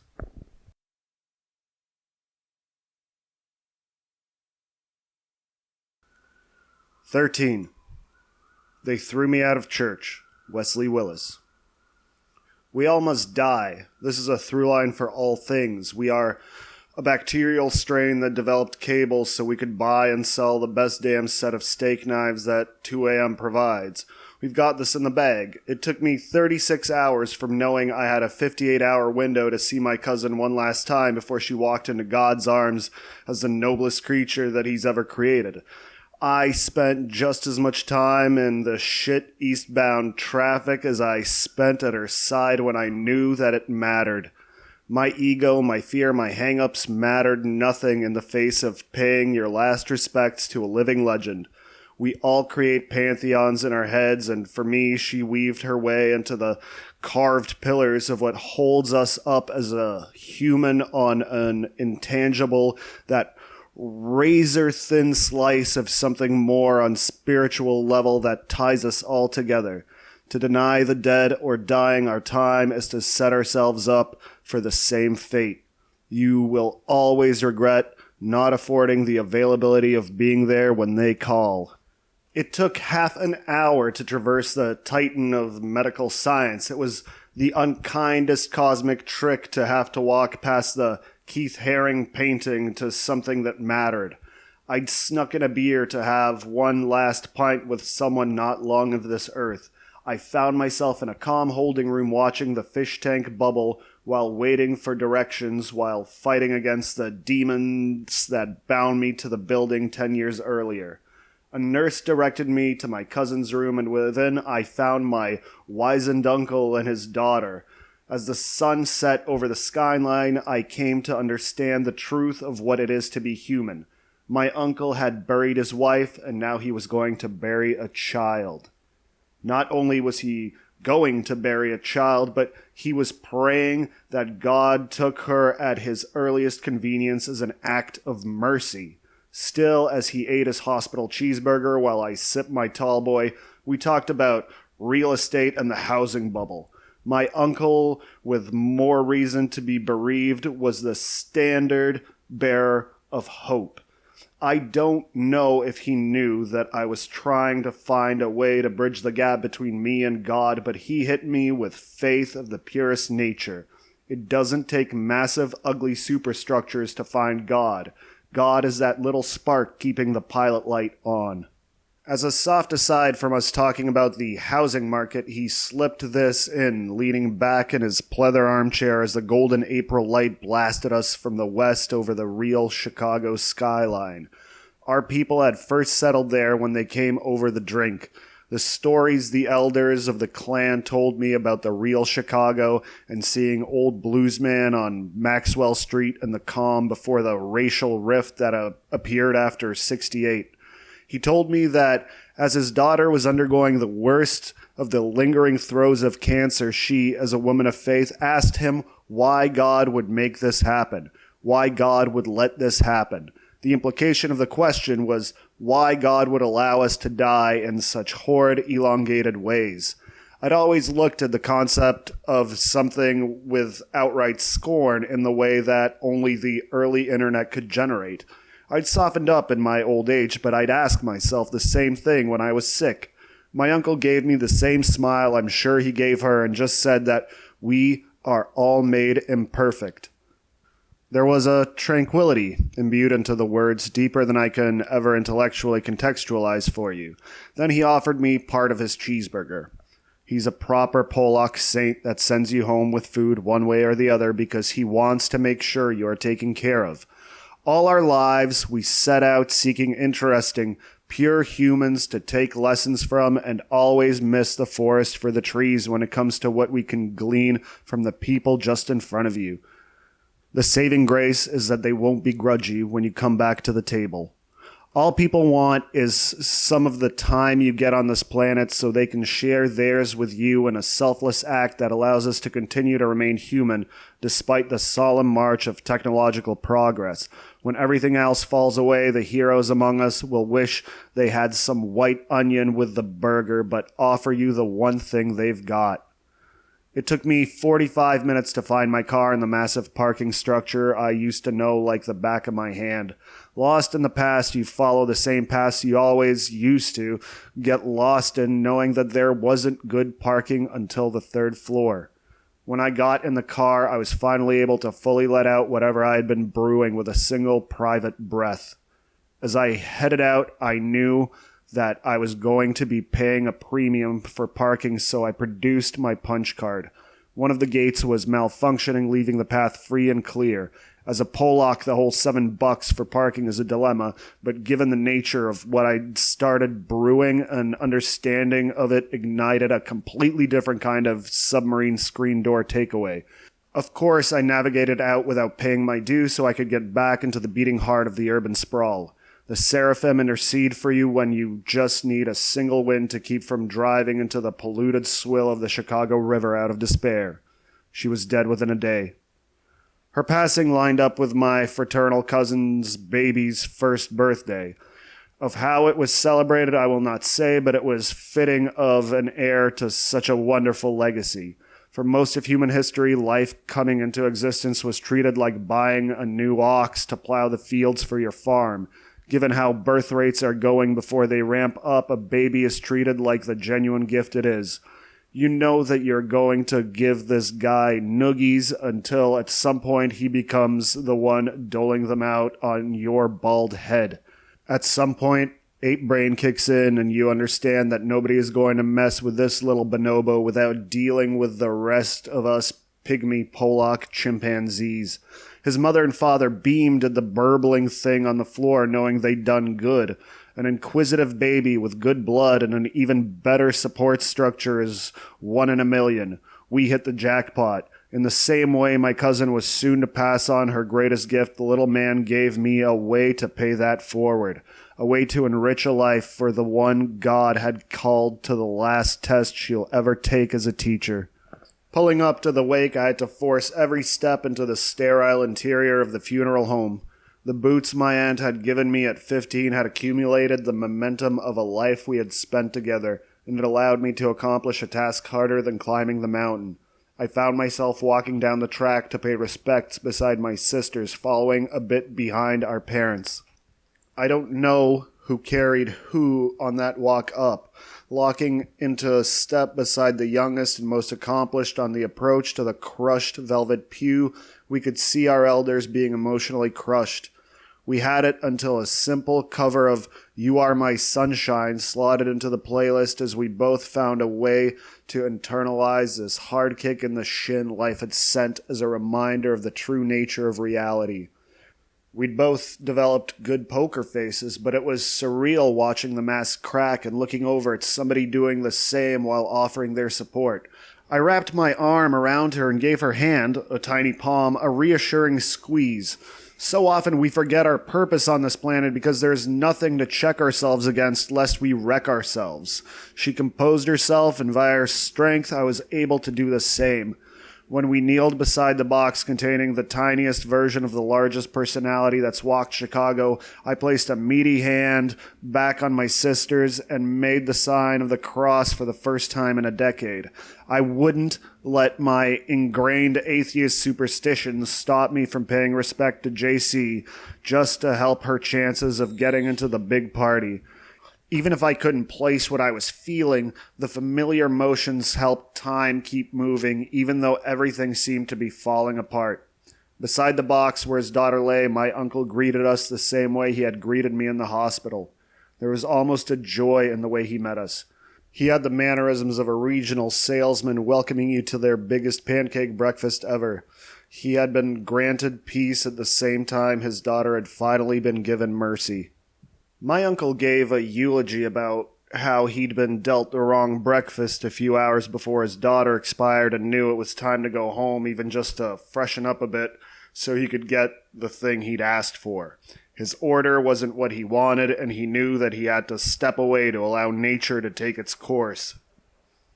My godmother was the one to take the next shift as my cousin transcended this lame-ass mortal existence. She's up there partying with Jesus and Buddha right now, and we're all in Bensonville. As much as you fear the thing you know is right behind the horizon, you never back down from the imminent threat, even if it's just to maintain the tontine you inherit so you can pass it on to your successor on the kingdom of dirt. Our loved one had been a teacher by trade. Her students came, and one of them was even selected to say his words to us. As a boy, he gave us innocent takes that he didn't understand the import of. A mark of a great teacher is the unfolding understanding with what you're being imparted with. He didn't know yet what the world was, but he'd been given the strength to continue because somebody had finally taken his side before giving him the next few plays to make. My maternal cousin's brother's kids were just that in the seats before us. As bored as they were at the whole affair, they paid their respects, yet to understand how glad they'd be to have gotten the chance to say one last goodbye to a person they'd only remember as a fuzzy memory. To live a life with a good family is to eventually understand that everything we lose in pruning benefits the next set of branches that emerge above us in a family tree. People were asked to take home photos taped to poster boards. Next to the person every one of us loved, there is no missing the metaphor in saying goodbye before a living saint goes on for one last bobsled ride. The kaleidoscope of memories caught forever on embossed celluloid rectangles act as a snippet of what they protected forever therein. Even by the end, there were some left that would be archived, but largely forgotten for the rest of time until they were cleared out of somebody's attic when they also left this life. Half glass, full, or empty, we are all destined to be lost to the erosion of time. It is why we fight, we fuck, and erect legacies in the sand despite the futility of it all. To allow that imminent specter of the end to cut you off before you make those memories that will slip away in time is to betray your very purpose on this planet. You are here to fight, fuck, and erect the sickest sandcastle existence has ever seen. Maybe we get lucky, and like that sand, if struck by lightning, those loose fragments crystallize into something much more solid that lasts the tests of time as a shard testifying to reality that we were here, even just for that moment where the statistics were against us, but still we overcame. While our fallen kin had wanted kegs and beer bongs, we understood why that couldn't be a thing given the crowd's predisposition towards combat after a dozen drinks. Civilized as we were, there are some things you can't train out of a lowlander. There would be a time later for such true forms of tribute to life. After wandering around a while, I saw another cousin after years and a continent apart. When I asked him if he wanted to go around the corner to grab something that wasn't wine, he hesitated, and then his inner Chicagoland awoke after years in repost. Of where we went, what we bought, and what we said, I will not tell. What I will say is that I could see the same twinkle on the very edge of eyes cut from the same stone. Reconnecting for just that little bit acted as the most salient reminder that even if you get a bit scuffed in translation, some things are eternal. Through our talk, I truly understood that somewhere lost in time, our shared great maternal grandfather had carried himself back in Warsaw just based on the way our hands spoke for us, more than we were saying. Some things stick around until the end of time. The hardest part of coming to God is understanding that your translation doesn't match everybody else's. That mistranslation is the thing that holds us apart because we just can't understand the nuance of what others are trying to say or interpret given their toolbox. We each experience a fragmented part of what it is to be human that simultaneously allows us to understand that we are wholly alone while striving to find the common theme that drives us to do more than waste the time we have been given. At a funeral, life itself is the topic at hand. Dressed up, however it is, it's just a room in a long lifetime of being trapped in boxes with the next box you must eventually go into. The most hardened nihilist must still repay the support to the people around that have given you hope in your darkest hours in theirs. In the end, all I can pass on is the parting insight that can only be imparted at the cost of a life. One of her dearest friends was clustered around with the family, and he hits us with this gem after having focused about how our kin had helped him and his wife find God when he'd been given the chance to give a eulogy. As he told it, the friends and family gathered before my cousin passes, and the hospital chaplain comes up and does Catholic last rites for her, while every moment lost was something they could never get back. The priest does the whole bit, goblet and all. The holy fellow leaves, and when he walks out of the room, he turns to the room and asks, "Was she Catholic?"